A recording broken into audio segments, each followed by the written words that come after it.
Person से directly आप learn करने वाले हैं, उनके बारे में मैं तो जानता ही हूं, लेकिन आप में से बहुत सारे लोग होंगे जिनको शायद उनके बारे में डिटेल में आइडिया नहीं हो। वो डिटेल में आइडिया भी आज आपको होने वाला है, और एक शॉर्ट इंट्रोडक्शन जरूर मैं उनका देना चाहूंगा, क्योंकि आज जिनसे मैं आपको मिलवाने वाला हूं, शॉर्ट इंट्रोडक्शन दिए बिना अगर मैं उन्हें यहाँ पे बुला लूंगा तो ये बिल्कुल भी जस्टिफाइड नहीं होगा जो उन्होंने आज तक किया है इस इंडस्ट्री के लिए, या जो थॉट प्रोसेस, जो विचारधारा उनकी रही है, तो ये उनके लिए बिल्कुल भी जस्टिफाइड नहीं होगा। क्योंकि आज आप मिलने वाले हैं यहाँ पे दार्जुग 9 में, जो दार्जुग 9 की बैकबोन है, दार्जुग 9 मैनेजमेंट की बैकबोन है, उनसे आज मैं आपको यहाँ रूबरू कराने वाला हूं।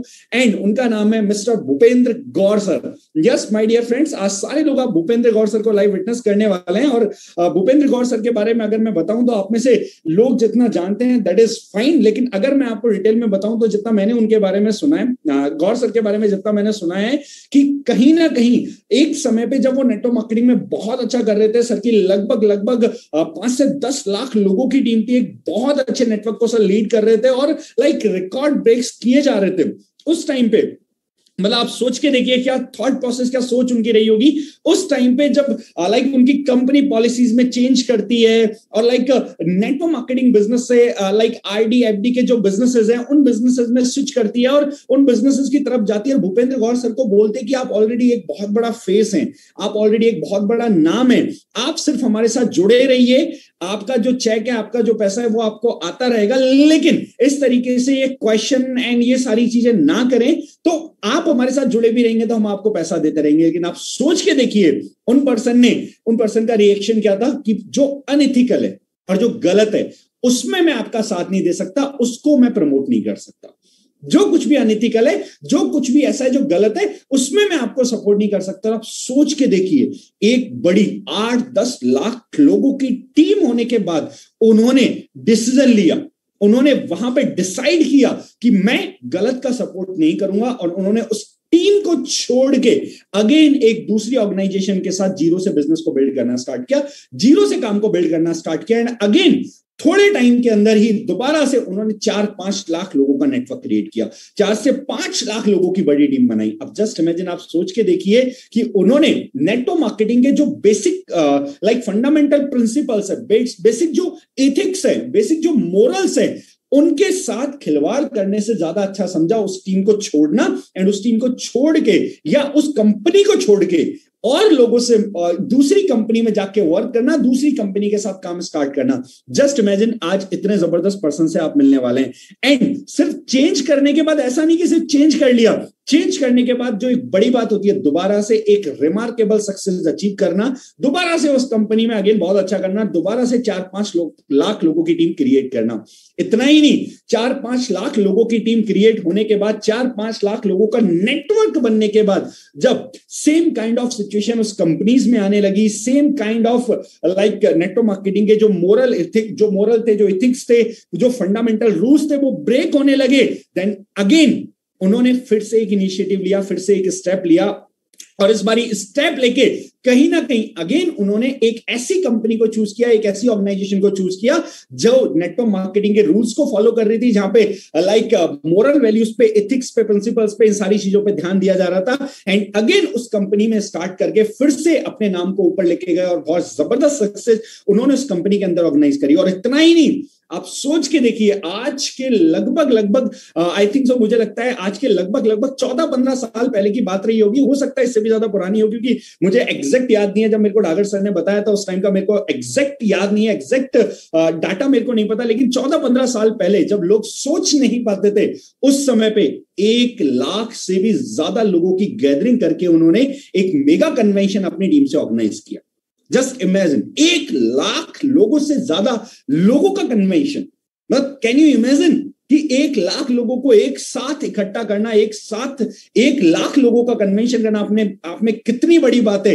1 लाख लोगों का कन्वेंशन उन्होंने ऑर्गेनाइज किया, और just imagine, we are very blessed, we are very fortunate कि आज उनसे सीखने का मौका मिलने वाला है और आज उनकी छत्र छाया में हम लोग आगे बढ़ रहे हैं और कहीं ना कहीं आज बहुत सारी नॉलेज, बहुत सारी बातें वो हमें बताने वाला है। And today I am feeling blessed कि आज उनके साथ हम D9 का पार्ट है और डेफिनेटली अगर उनके साथ हम हैं तो कहीं ना कहीं आने वाले टाइम में बहुत बड़ी सक्सेस और बहुत बड़ी कामयाबी से हमें कोई नहीं रोक सकता। यहाँ पे बहुत सारे लोग होंगे जो उनसे सीखने के लिए एक्साइटेड होंगे, यहाँ पे बहुत सारे लोग होंगे जो उनकी जर्नी से बहुत बड़ी इंस्पिरेशन ले सकते हैं। और यकीन मानिए, एक बात मैं वादे और दावे के साथ आपको कह सकता हूं, आज इस सेशन को अटेंड करने के बाद, इस सेशन से बाहर निकलने के बाद और इस सेशन को कंप्लीटली नेक्स्ट 60 to 70 मिनट्स का जो सेशन होने वाला है, सेशन को पूरा कंप्लीटली सुनने के बाद एक बात तो आपको समझ में आ जाएगी कि इस इंडस्ट्री के अंदर कितनी ताकत है, कितना पोटेंशियल है, कितना बड़ा कुछ करा जा सकता है अगर आप सही रास्ते पे, सही लोगों के साथ, सही समय पे, सही कंपनी में है तो कितना बड़ा फ्यूचर है, कितना बड़ा स्कोप है, कितना कुछ करा जा सकता है। आज यहाँ पे बहुत सारे लोगों की लाइफ में बहुत बड़ा ट्रांसफॉर्मेशन आने वाला है, बहुत सारे लोगों की जिंदगी में बहुत सारे बदलाव आने वाले हैं और एक बात मैं दावे के साथ आपको कह रहा हूं, आज बहुत सारे लोगों की जिंदगी यहां से चेंज होके जाने वाली है। लेकिन जब तक आप इस माइंडसेट, इस एटीट्यूड के साथ नहीं बैठेंगे कि आज इस सेशन से आपकी लाइफ चेंज होने वाली है, देन डेफिनेटली यकीन मानिए सेशन आपकी हेल्प नहीं कर सकता। और अगर मैं इतना बड़ा वादा और दावा आपसे कर रहा हूं कि आज के सेशन से बहुत सारे लोगों की लाइफ में बहुत सारे पॉजिटिव चेंजेस आने वाले, जिंदगी बदलने वाली है, तो कम से कम इतना तो एक्सपेक्ट कर सकता हूं। एक इंसान ने 8-10 लाख लोगों का नेटवर्क छोड़ दिया सिर्फ अपनी मोरल वैल्यूज की वजह से, लेकिन नेटवर्क मार्केटिंग के रूल्स को ब्रेक नहीं किया। तो इतना तो एक्सपेक्ट कर सकता हूं कि आप सब लोग अपना वीडियो कैमरा ऑन करके भूपेंद्र गौर सर का वेलकम करेंगे। इतना तो एक्सपेक्ट कर सकता हूं कि हम सारे लोग अपने साथ में डायरी पेन लेके बैठेंगे और ये किसी के कहने की नीड नहीं है, ये भूपेंद्र गौर सर हमें खुद यहाँ पे देखेंगे तो उनको भी अच्छा लगेगा। तो इतना तो मैं एक्सपेक्ट कर सकता हूँ कि सारे लोग डायरी पेन लेके बैठे अपने साथ में और अपना कैमरा ऑन करके बैठे। तो ये एक बेसिक थिंग मैं बोलूंगा नेटवर्क मार्केटिंग बिजनेस का, जो कहीं ना कहीं आप लोगों को भी फॉलो करना चाहिए। और एक छोटी सी हम्बल रिक्वेस्ट मेरी है, जितने भी लोग यहाँ सेशन में प्रेजेंट है, बहुत ज्यादा सोते सोते, खाना खाते, रेस्ट मोड में इस सेशन को अटेंड ना करें। अगर आप इस सेशन से कुछ लेके जाना चाहते हैं तो प्रॉपर अटेंटिव होके बैठे, प्रॉपर अपना वीडियो ऑन करके बैठे, सारी बातों को सुने, समझे, जो बातें अच्छी लग रही हैं उन बातों को डायरी में नोट डाउन करें ताकि सारी बातें आप यहां से जाके इंप्लीमेंट कर पाए। एंड एक चीज जो मैं हमेशा बोलता हूं, जिंदगी में याद रखना मेरे दोस्त, डुप्लीकेशन इज द की ऑफ नेटवर्क मार्केटिंग। आज यहाँ पे जितने भी लोग इस इवेंट में पार्टिसिपेट कर रहे हैं, इस मीटिंग को अटेंड कर रहे हैं, आज आपका कैमरा ऑन आपकी डाउनलाइन नहीं देखेगी तो कल आपकी मीटिंग में उनका कैमरा ऑफ होना उनका जन्म सिद्ध अधिकार है और उसमें उनकी कोई गलती नहीं है, ये वो कर सकते हैं। तो आई होप कि भूपेंद्र सर हमारे बीच में ना आए और ऐसा हाल हमारी टीम का ना देखे कि लोग वीडियो कैमरास ऑफ करके बैठे हुए हैं। तो मैं भूपेंद्र गौर सर को जल्दी से इनवाइट करने वाला हूं, विद इन 1 मिनट, 1 मिनट के अंदर मैं इनवाइट करने वाला हूं। उससे पहले मैं चाहता हूं जितने भी लीडर्स यहाँ पे प्रेजेंट है, हर मैक्सिमम से मैक्सिमम लोग अपना कैमरा ऑन कर लेंगे तो इस मीटिंग को, इस सेशन को हम ज्यादा इंटरेक्टिव बना पाएंगे और ज्यादा प्रोडक्टिविटी सेशन से हम निकाल पाएंगे। So guys, are you all ready? क्या आप सब लोग एक्साइटेड हैं सेशन से सीखने के लिए, भूपेंद्र गौर सर से मिलने के लिए एंड एक ऐसे इंसान से मिलने के लिए जिन्होंने इतना बड़ा सैक्रिफाइस हम जैसे लोगों के लिए किया और कहीं ना कहीं नेटवर्क मार्केटिंग को आज एक नई डायरेक्शन, नई दिशा दे रहे हैं और इतने जबरदस्त नोबल कॉज के साथ काम करने का मौका हमको दिया। ऐसे इंसान से क्या मिलने के लिए, सीखने के लिए रेडी हैं आप सब लोग? ओके, चैट बॉक्स के अंदर आप सब लोगों का जोश, एनर्जी बहुत ही जबरदस्त है और आप सभी लोगों के इस जबरदस्त एनर्जी और एक्साइटमेंट के साथ मैं इनवाइट करना चाहूंगा, without wasting any time, the man of himself and the backbone of दार्जुबी9। Please let me invite mister Bhupendra Gaur sir. Just a minute, मैं चेक कर लेता हूं। I think Bhupendra Gaur sir हमारे बीच में आ गए हैं। Yes sir, good morning sir. I think आप दार्जुबी9 ट्रेनिंग के नाम से यहाँ पे मेरे को दिख रहा है। यस अंकुश जी, आवाज आ रही है? यस सर, क्लियर है सर, लाउड एंड क्लियर। चलो बहुत आपके बोलने से मैं एक्साइटेड हो गया। Thank you so much sir. Okay, तो सभी लोग मेरे ख्याल से अटेंटिव मोड में है, तो सेशन को स्टार्ट करते हैं। Yes sir, sure sir. Okay, तो सबसे पहले तो मैं आप सभी लोगों का वेलकम करना चाहूंगा ऑन द बिहाफ ऑफ दार्जुबी9। आप सभी लोगों ने टाइम निकाला है चीजों को समझने के लिए और जानने के लिए। मैं जानना चाहूंगा, मेरी आवाज क्लियर है? Yes sir, loud and clear. Okay, तो सबसे पहले देखिए, आप सभी लोगों ने अगर कोई भी प्रोजेक्ट में साइन अप किया है और कोई भी प्रोजेक्ट आप कर रहे हैं, तो हर एक का अपना अपना एक ड्रीम होता है, तो उसने क्यों किया है, किस लिए किया है। और अगर आप एक बेसिक डायरेक्ट सेलिंग से बिलोंग करते हैं, तो हमारा एक फंडामेंटल है कि हम ड्रीम बिल्डिंग करना, राइट। तो ड्रीम बिल्डिंग करना एक बहुत आसान सा एक टास्क है कि मैंने एक रिस्पॉन्सिबिलिटी के साथ उस ड्रीम को बिल्ड किया है, या मैंने किसी ने मुझसे कहा कि तुम यार अपना ड्रीम बिल्ड कर लो और तुम्हारा ड्रीम होना चाहिए, तो मैंने सोचा यार मेरा कोई ड्रीम ही नहीं है, तो मुझे कोई कह रहा है तो मैं अपना ड्रीम बना लेता हूँ। दो ऑप्शन है, जो ड्रीम आपने बनाया है वो रिस्पॉन्सिबिलिटी के साथ बनाया है, या सिर्फ इसलिए बनाया है कि मुझे लोगों को बताना है। अगर सेंस ऑफ रिस्पॉन्सिबिलिटी है उस ड्रीम को लेके, तो फिर आप चीजों को आगे बढ़ा सकते हैं, समझ सकते हैं और चीजों को सीरियस लेंगे बॉस, क्योंकि हमारे पास समय बहुत कम है। लाइफ में इतना समय नहीं है कि हम बहुत धीमे धीमे धीरे धीरे आगे बढ़ सकें। मैं आपको एक छोटा सा उदाहरण देता हूँ। आपने अपनी जिंदगी में देखा होगा कि जो भी आपको ऐसे लोग दिखते होंगे जो नीरस हैं, उदास हैं, मायूस हैं, या जिनके अंदर कोई मोमेंटम नहीं है, स्पीड नहीं है, तो उनके साथ भी आपको मजा नहीं आता होगा। मजा किसके साथ आता है? जिसके उसमें वाइब्रेशन हो, पॉजिटिव वाइब्रेशन, जो मायूसियत से ना भरा हो, जिसके अंदर मायूसियत ना हो, जिसके अंदर पॉजिटिविटी हो। तो पहली चीज तो क्या है कि क्या डायरेक्ट सेलिंग के अंदर हमें सक्सेस मिलेगी? क्या डायरेक्ट सेलिंग में हम वो ड्रीम पूरे कर पाएंगे? और सेकंड थिंग कि कैसे, हाउ और कैसे दर्जुनाइन में कर पाएंगे।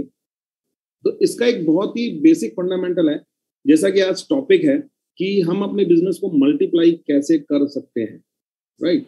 अब मल्टीप्लिकेशन की जहां तक बात आती है, जो मेरा एक्सपीरियंस रहा है, जहां तक मैं समझता हूँ कि अंकुश जी ने कई सारी चीजें बताई हैं और पुरानी चीजें काफी कुछ याद आ गई हैं। मुझे एक ही चीज समझ में आता है, बेसिकली आपसे पुरानी चीजों के बारे में ज्यादा बात करनी है सर, क्योंकि इतना कुछ सुना है ना सर, सब बहुत लोग एक्साइटेड हैं आपकी मतलब जर्नी जानने के लिए, वो सबके लिए। तो आप थोड़ा सा स्टार्ट करेंगे तो सर पुरानी चीजों के बारे में डेफिनेटली मैं आपसे पूछूंगा सर आज। नहीं, बिल्कुल पूछिए। और मुझे ऐसा लगता है कि जितना समय मुझे हो गया है, लगभग जैसे अगर मैं बात करूं तो मुझे आज लगभग 20 साल हो गया है।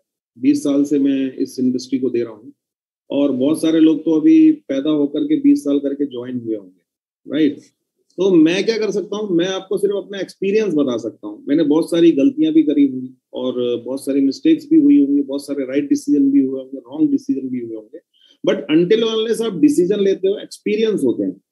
हाँ, एक बात जरूर है, गलती होना कोई बड़ी बात नहीं है, गलत होना ज्यादा बड़ी बात है। गलतियां हो सकती है, क्योंकि गलती लेक ऑफ नॉलेज की वजह से भी हो सकती है, लेक ऑफ अवेयरनेस की वजह से हो सकती है, लेकिन गलत होना एक अलग बात है। जिस दिन आपको कोई चीज मालूम पड़ जाए, उसके बाद अगर आप उसको रिपीट करते हैं, फिर वो गलती करते हैं, तो फिर वो गलत। मालूम पड़ गया, सबसे पहली हम्बलनेस, गलती हुई है एक्सेप्ट करो, सेकंड मॉडिफाई करो, थर्ड थिंग उसको दोबारा मत करो। ये एक इंपॉर्टेंट बात है।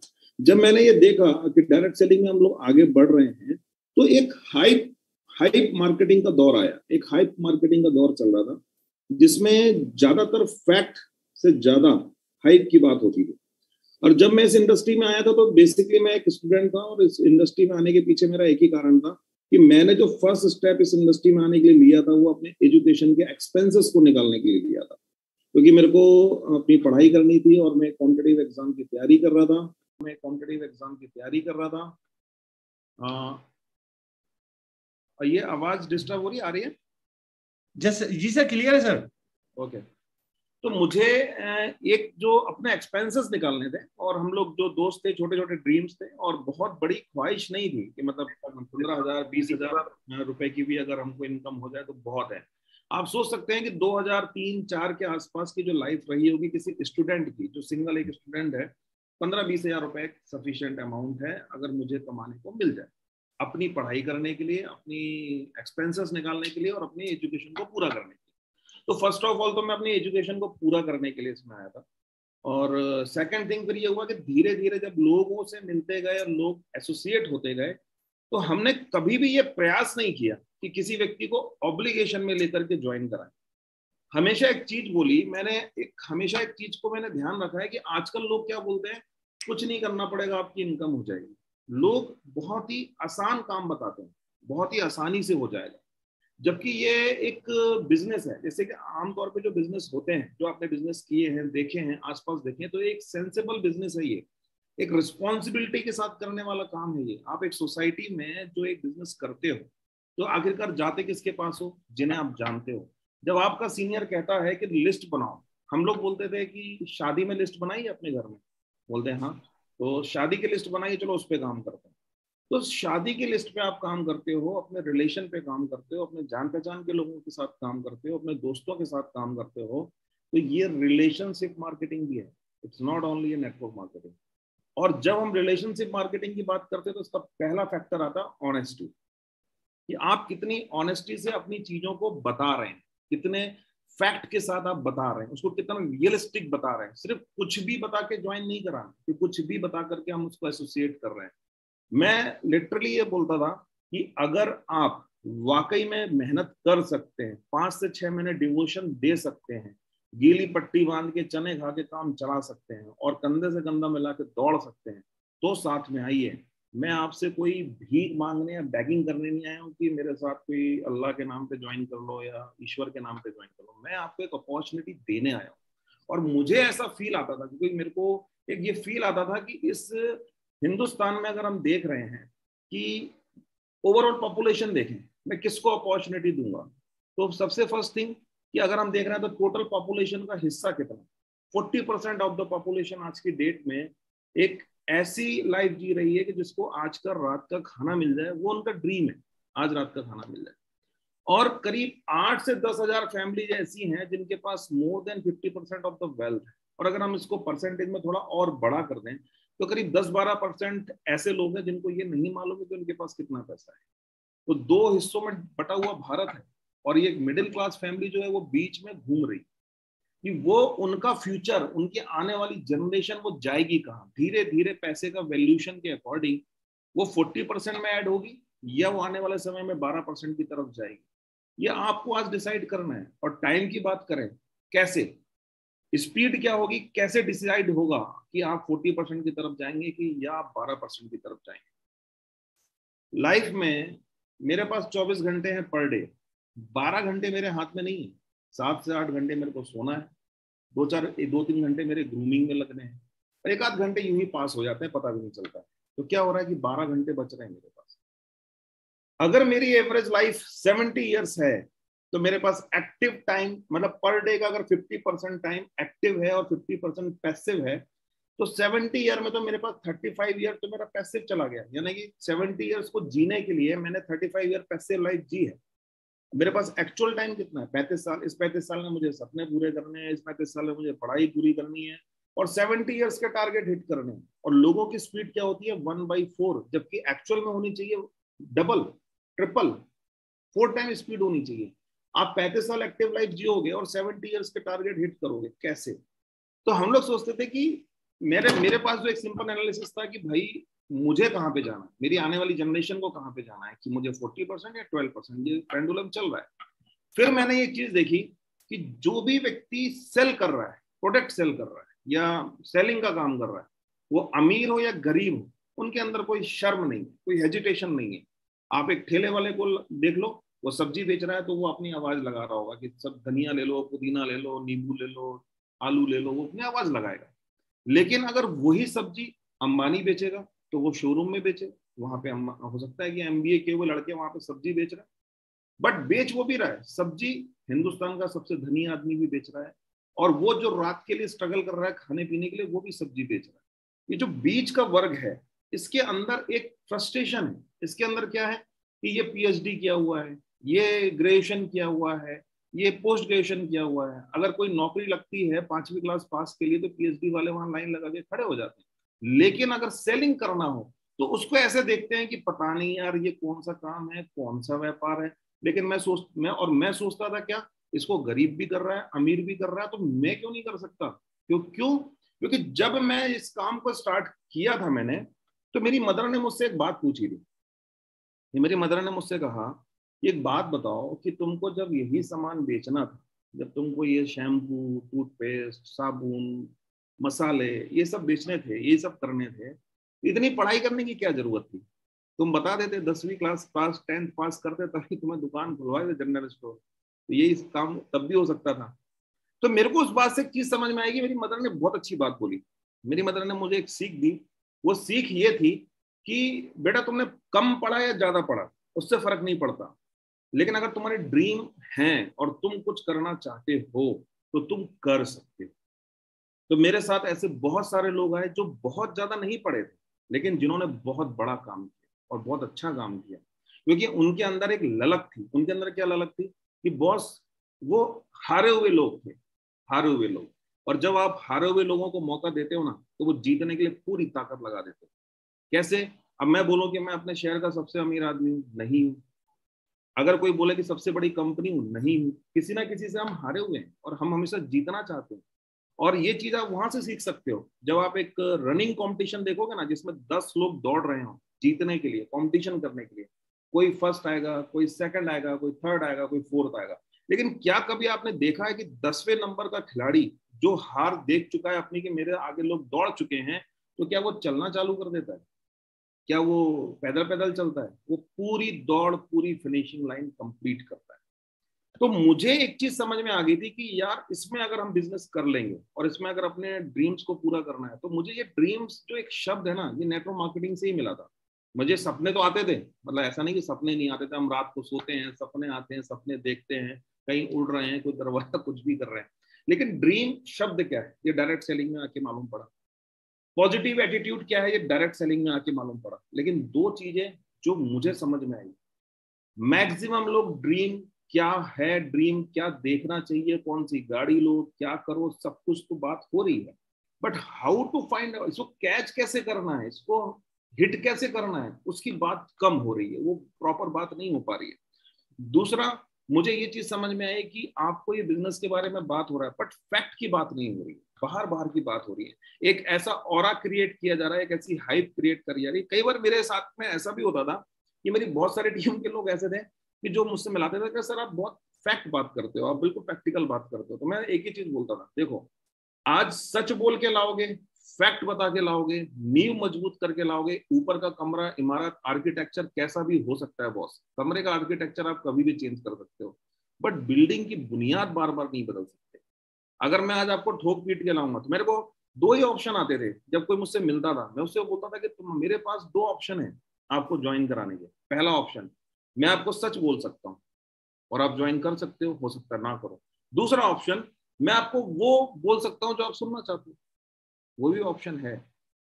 आज की डेट में परिस्थिति में क्या होता है, मैं आपको एक छोटी सी स्टोरी बताता हूँ कि एक बार एक राजा थे जिनके यहाँ पर, जिन्होंने एक बार अपनी एक सभा रखी और उन्होंने एक संगीतज्ञ को बुलाया, संगीत वाले कलाकार आए और उन्होंने बढ़िया गाना सुनाया, बहुत बढ़िया गाना सुनाया। और वो गाना सुनाते रहे, अपना राजा खुश हो गया। राजा ने खुश होकर बोला, भाई इन्होंने बढ़िया गाना सुनाया है, इनको सिल्वर के यानी कि चांदी के सिक्के दिए जाए। अब कलाकार और खुश हो गया, उसने और राग उसने आगे बढ़ाई। उसने कहा भाई चांदी के सिक्के मिले, थोड़ा सा और राग बढ़ाई जाए।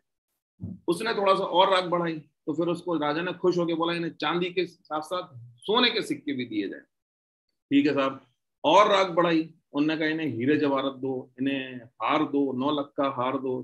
तो पूरी रात महफिल चलती रही। कलाकार वापस घर चला गया। अब 1 दिन हो गए, 2 दिन हो गए, उसने बीवी को जाके बताया, पहुंचते ही तो पहले बीवी को बताया कि देख मेरी किस्मत खुल गई, तू मुझे यूं ही फालतू समझती थी कि मैं गाना आना आता नहीं है, आज राजा के यहाँ गया था, ये गाना आना सुनाया और ये पूरा मुझे मजमा मिला है। अब दोनों खुश, चलो ठीक है। अब 2-4 दिन हो गए, वो वेट करता रहा कि अब कोई मंत्री आएगा, कोई संतरी आएगा, कुछ मेरा गिफ्ट लाएगा, आया नहीं। दोबारा गया 4-5 दिन बाद राजा से मिलने। तो राजा से मिलने जब गया, तो राजा साहब पहचान गए, ये तो वही कलाकार, आओ भाई कलाकार आ जाओ, बड़े दिनों बाद आए, क्या हो गया, उस दिन तो तुमने महफिल जमा दी थी। दुआ सलाम करी, उसके बाद बोला, राजा साहब जी वो आपसे एक बात बतानी थी, और आपने मुझे जो सिक्के दिए थे सोने के, और वो सब अभी तक मिले नहीं है। तो राजा ने, कौन से सिक्के भाई, कौन से सिक्के देने थे, कौन से जवाहरत देने थे? बोला आपने नहीं कहा था कि वो चांदी के दे दो, सोने के दे दो, हीरे जवाहरत दे दो? तो बोला देखो कलाकार साहब, तुम्हें जो संगीत आ रहा तुम मुझे सुना रहे थे, वो मुझे सुनने में अच्छा लगा। जो संगीत मेरे को आता था, वो मैं तुम्हारे कानों को जो अच्छा लगता था, वो मैं तुम्हें सुना रहा था, वो तुम्हें अच्छा लग रहा था। तो इसमें लेने देने की बात कहां से आ गई? तुमने अपना संगीत सुनाया, मैंने अपना संगीत सुनाया। तो ज्यादातर जगह क्या होता है, आप कहीं भी जब जाते हो, एसोसिएट होते हो, तो बहुत सारे मैंने ये चीज देखा, और जिसमें मैं बड़ा असमंजस में रहा हूं, मेरा अपना एक्सपीरियंस बता रहा हूं। एक बार इसको ज्वाइन करा लो, ये जो संगीत बोल रहा है इसका सुन लो, और जो इसका मनपसंद संगीत है इसको सुना दो। इसका एक बार पुल टूट जाएगा ना, और ये प्रचार प्रसार कर देगा, उसके बाद कहीं नहीं जाएगा। उसके बाद तो ये वही गाना गाएगा जो हम सुना रहे, राइट?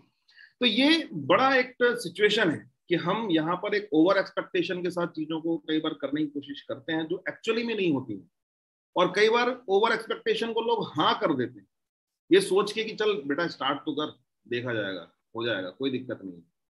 प्रैक्टिकल मैथमेटिक्स अगर आपको आता है तो आपको सक्सेस से कोई रोक नहीं सकता। अब मल्टीप्लिकेशन की बात जब जैसे जो आती है बिजनेस की, एक कहानी है, एक मतलब तो कहानी बोल रहा हूँ, मैं एक्चुअली यही आपसे पहले जानना चाहते हैं कि मतलब लाइक आपने 8-10 लाख लोगों की टीम क्रिएट की, देन 8-10 लाख लोगों की टीम क्रिएट करने के बाद लाइक जब आपको लगा कि चीजें सही नहीं जा रही है या आपसे वो कुछ और करने के लिए कह रहे हैं जो करने के लिए आप आए नहीं है नेटवर्क मार्केटिंग में, तो अगेन आपने वहां से फिर जीरो से शुरुआत करके दूसरी जगह फिर बहुत बड़ा नेटवर्क क्रिएट किया।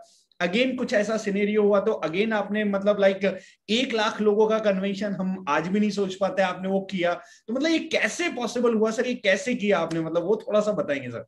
देखो, पॉसिबल तो ऐसे हुआ क्योंकि करने की इच्छा थी, ठीक है।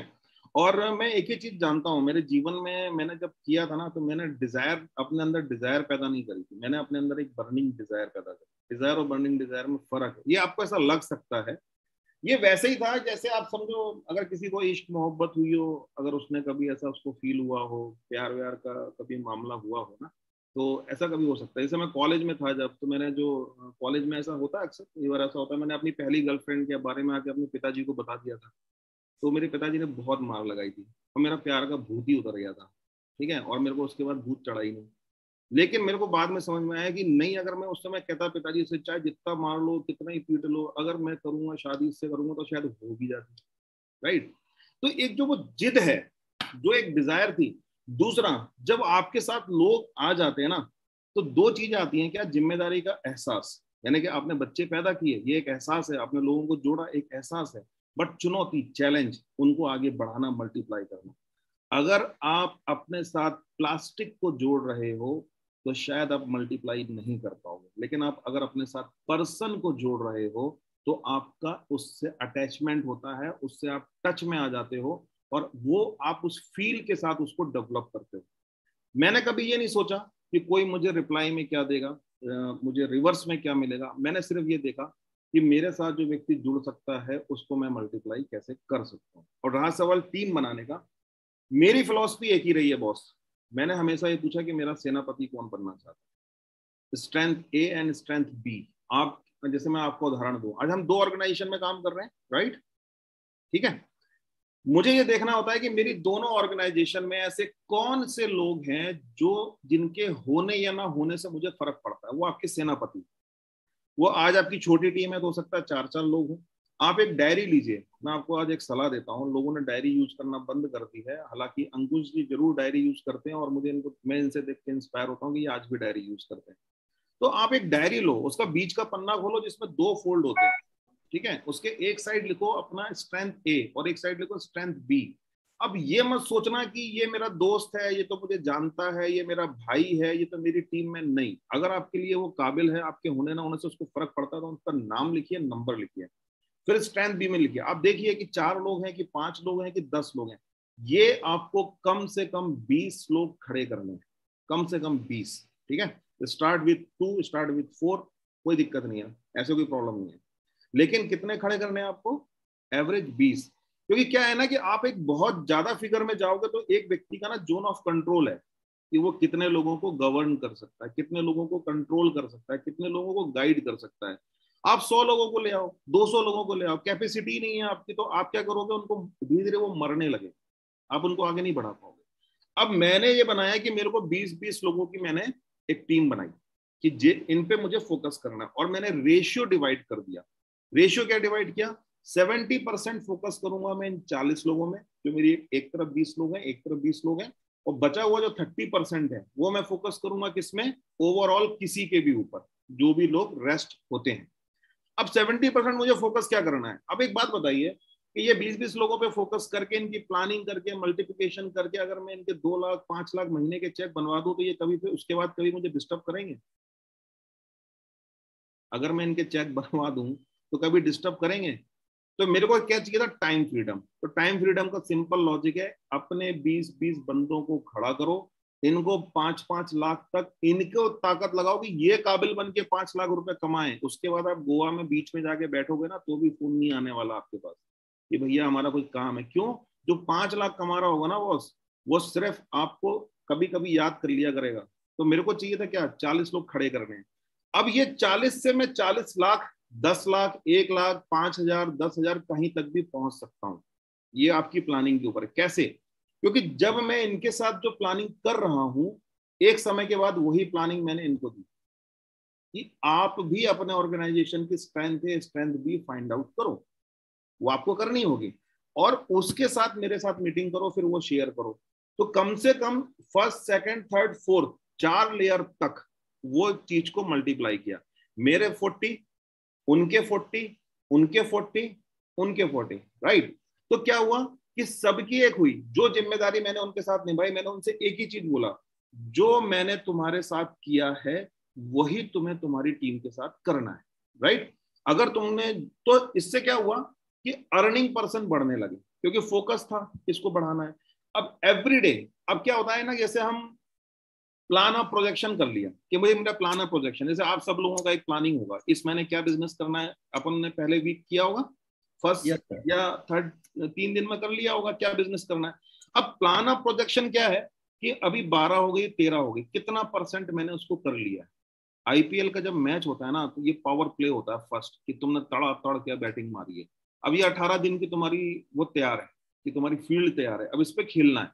अब मैंने सोचा मुझे 2 लाख का बिजनेस करना है बॉस, 2 लाख बीवी करना है। मेरा अभी कितना % हो चुका है ये मार्किंग, प्लस मेरे को जिसने लिखा दिया कि मेरा ये बिजनेस होगा, मेरा ये बिजनेस होगा, ये बिजनेस होगा। अब मैंने कहा कि तुम्हारा ये बिजनेस होगा, इम्पॉसिबल नहीं है, मैं तुम्हारे साथ खड़ा हूं, एवरीडे मार्किंग मेरे को करना होगा। प्लान प्रोजेक्शन बन गया, लेकिन प्लान प्रोजेक्शन की मार्किंग बहुत इंपॉर्टेंट है, और वो एवरीडे चाहिए, एवरीडे।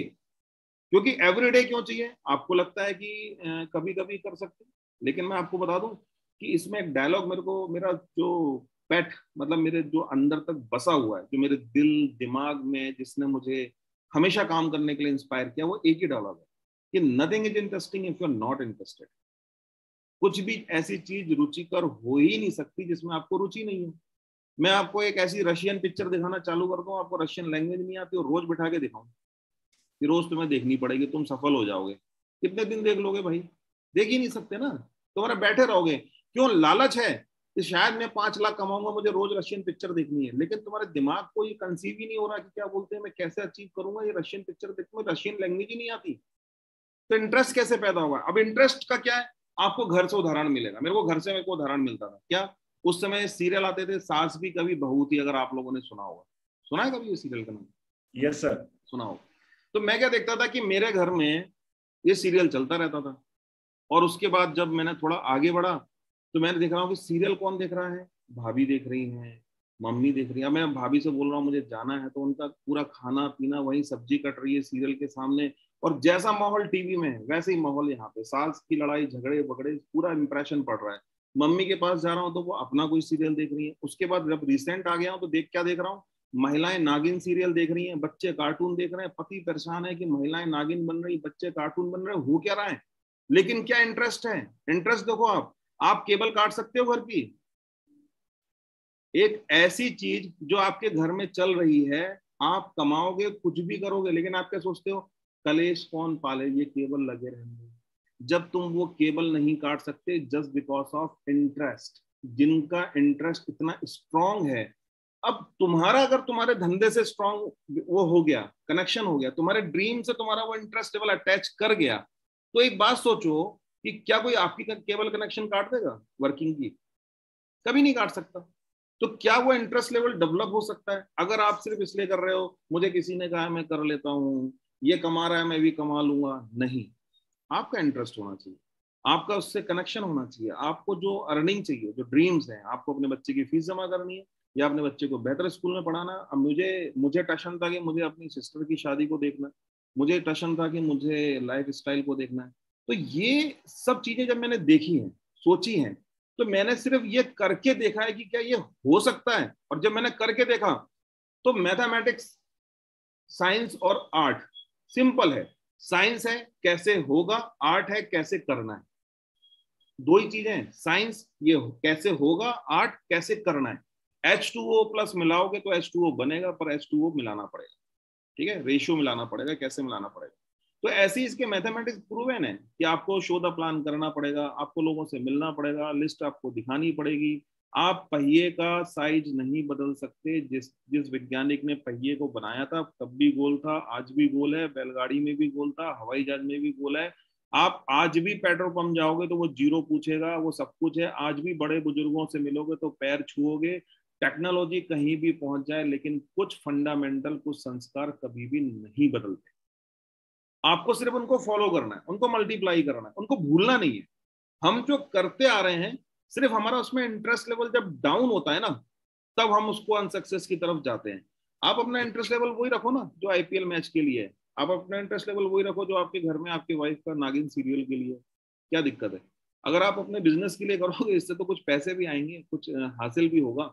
मैच में कौन जीता हारा आपको उससे फर्क नहीं पड़ेगा। लेकिन यहाँ पर अगर आप हारते हो तो एक बात ध्यान रखना, आपने कोई ड्रीम लिया है बॉस। मेरे को एक ही चीज लगती थी, सफलता की कीमत क्या है? कुछ रातें खराब होंगी, कुछ मेहनत करना पड़ेगा, कुछ घंटे अलग से लगाने पड़ेंगे, बहुत होगा तो ट्रैवल करना पड़ेगा, जगह जगह जाना पड़ेगा, लोगों से मिलने पड़ेगा। ये सफलता की कीमत थी। डेडिकेशन लगाना पड़ेगा, बहुत ऑनेस्टली बोल रहा हूँ। लेकिन मुझे असफलता की कीमत भी पता थी। असफलता की कीमत गरीबी का राक्षस खा जाता बॉस। और वो जो हमारे सपने हैं ना, गाड़ी घोड़े और ये सब चीजें, तो बहुत दूर की बात है। आप छोटे मोटे ड्रीम्स को पूरा करने के लिए भी तरस जाते हैं। असफलता की कीमत बहुत खराब है। आपको सरकारी हॉस्पिटल में इलाज कराना और किसी 5 स्टार हॉस्पिटल में इलाज कराने में वही फर्क है। आप, मैं सोचता हूँ कि अगर मेरी कभी लाइफ में मैं आखिरी समय भी गुजारूँ तो 5 स्टार होटल में गुजारूंगा, 5 स्टार हॉस्पिटल में गुजारूंगा। मैं क्यों सरकारी हॉस्पिटल में गुजारूंगा? उसके लिए क्या करना पड़ेगा? उसके लिए आज कीमत चुकानी पड़ेगी, आपको पे करना पड़ेगा। और वो पे ऐसा नहीं कि आपको कैश देना है, पेमेंट देना है। आपको सिर्फ अपने जो बताया जा रहा है, जो आपके सीनियर बता रहे हैं, अपलाइन बता रहे हैं, वो आपको वो करना है। और मेरे कम से कम 1,000 से ज्यादा अपलाइन रहे होंगे। अगर किसी को ऐसा लगता हो कि मैं कहीं से कुछ सीख के आया हूँ, किसी ने मुझे सिखाया बताया, ऐसा कुछ भी नहीं। मोर देन 1,000 मेरे अपलाइन रहे होंगे, मोर देन, राइट। सारी ऑर्गेनाइजेशन मैंने आज तक खुद चलाई है और खुद ही सीखा, खुद ही समझने का प्रयास किया है। तो कभी ऐसा नहीं है, बट लेकिन मेरे दिमाग में कभी भी अपलाइन का ऐसा कोई सहयोग नहीं मिला है। और आप लोग खुश नसीब है कि आपको मिल रहा है। मैं तो आपको तब बता रहा हूँ, आप तो बहुत बड़ा कर सकते हो। तो लेकिन मेरे दिमाग में एक ही चीज था, मैं एक ही चीज मानता था, अपलाइन राइट है, बेस्ट है, ईश्वर है, भगवान है। क्यों? कोई मुझसे बोलता था कि आप ऐसा क्यों बोलते हो कि अपलाइन इज ऑलवेज राइट, और अपलाइन भगवान की तरह क्यों है? तो मैं उसको ये बोलता था, तुम भगवान को मानते हो? मतलब मानते हैं। क्या भगवान ने सबको अमीर बनाया? नहीं बनाया। क्या भगवान ने सबके साथ अन्याय किया? नहीं किया। भगवान ने सबके साथ न्याय किया? हो सकता ना भी किया। हर एक को लगता है कि भगवान ने मेरे साथ सही किया, किसी को लगता है गलत किया। इसलिए मंदिर बने, लोग प्रार्थना करने जाते हैं। तो मैंने कहा, जब ईश्वर जिसको आप आज तक मानते हो, आप खुद जानते हो कि आप उसने आपके साथ गलत नहीं किया, आप ऐसा बिलीव करके आज भी पूजा कर रहे हो। नहीं तो मैं सोचता था कि बच्चों को तो भगवान का रूप बोला जाता है, और बच्चों से अगर ऊपर ही पूछ लिया जाता कि तुम्हें पैदा कहाँ होना है, तो वो जाते कहाँ पे? कहते हैं अंबानी कहीं जाएंगे, शहर के सबसे बढ़िया आदमी कहीं जाएंगे। अपना कैरियर वो चुनते, पैदा होने का कैरियर चुनते। लोग ना मुश्किल में आ जाते कि पैदा ही नहीं हो रहे हमारे यहाँ। क्यों?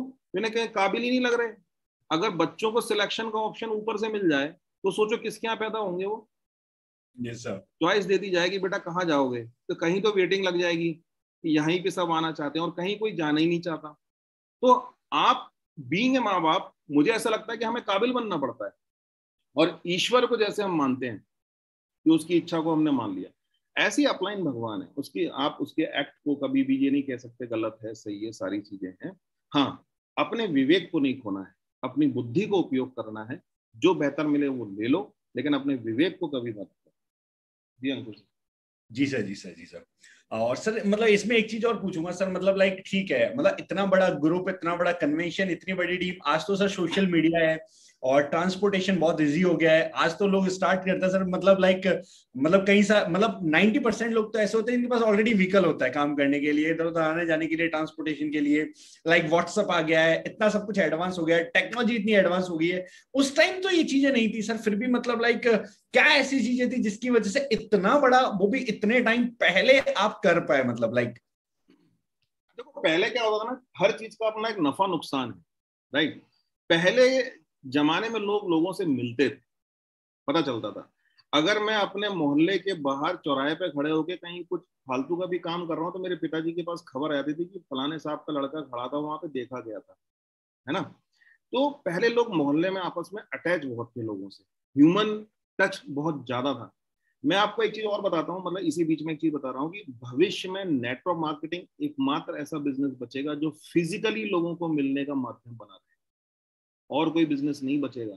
बाकी सब टेक्नोलॉजी पे चल रहा होगा, सब वर्चुअल चल रहा होगा। तो उस समय क्या होता था कि लोगों के पास क्योंकि माध्यम नहीं था ना, टेलीफोन थे, मोबाइल नहीं थे, और व्हाट्सअप नहीं था, फेसबुक नहीं था, तो लोग मिलते कैसे थे? अब मुझे मेरे दोस्त से मिलना, मैं कैसे मिलूंगा? उसके घर जाऊंगा, उससे मिलूंगा, उससे मिलूंगा तो उसकी बुआ से मिलूंगा, चाचा से मिलूंगा, ताऊ से मिलूंगा। तो हम लोगों को क्या होता था कि हम जिससे भी मिलना उसके पास मिलने जाते थे, शादियां अटेंड करना, मिलना, घर घर जाना, दोस्तों के पास जाना, सब कुछ है। आदमी जब अगर इंस्टाग्राम में टाइम नहीं निकाल रहा है, व्हाट्सएप में नहीं निकाल रहा है, फेसबुक में निकाल रहा है, तो इवनिंग में कहीं ना कहीं घूमने जाएगा, किसी से मिलने जाएगा, अपने कॉलोनी में घूमेगा, इधर उधर मोहल्ले में जाएगा, तो आपका इंटरेक्शन होता था। तो स्वाभाविक सी बात है कि लोग पूछते ही थे। जैसे आज आप ऐड करते हो तो लोग पूछते हैं क्या कर रहे हो, तब भी पूछते थे क्या कर रहे हो। तो पहला जवाब तो होता था पढ़ रहे हैं, फिर दूसरा जवाब कुछ काम कर रहे हो, तो काम क्या कर रहे हो। तो उस समय लोगों को नेटवर्क मार्केटिंग के बारे में बहुत ज्यादा अवेयरनेस नहीं थी, तो उनको बताना पड़ता था। तो जैसे आप शादी में लोगों से मिल रहे हो, तो हमने एक माध्यम अपनाया था, जो लोग भी राजी हो गए। तो पहले एक प्रचलन था, आज भी शायद कई घरों में होगा, कि आप जिन्हें भी इनवाइट करते हो ना उनका रिकॉर्ड रखते हो, आप अपना एक रजिस्टर बनाते हो, उसमें लिखते हो। क्यों? क्योंकि कहते हैं कि घर में जो व्यवहार आया है, जब उनके यहाँ कोई फंक्शन होगा तो उनको व्यवहार लौटाया जाएगा। तो वो रजिस्टर होते थे। अब मेरे घर में एक रजिस्टर है, तो उसमें 1200 लोगों की कॉन्टैक्ट है। तो मुझे क्या करना था, उन 1200 लोगों को मैं पर्सनली जानता था। क्यों? क्योंकि इंट्रैक्शन होता था, तो उनसे मिलने जाना है। तो एक भूख और दूसरा ड्रीम।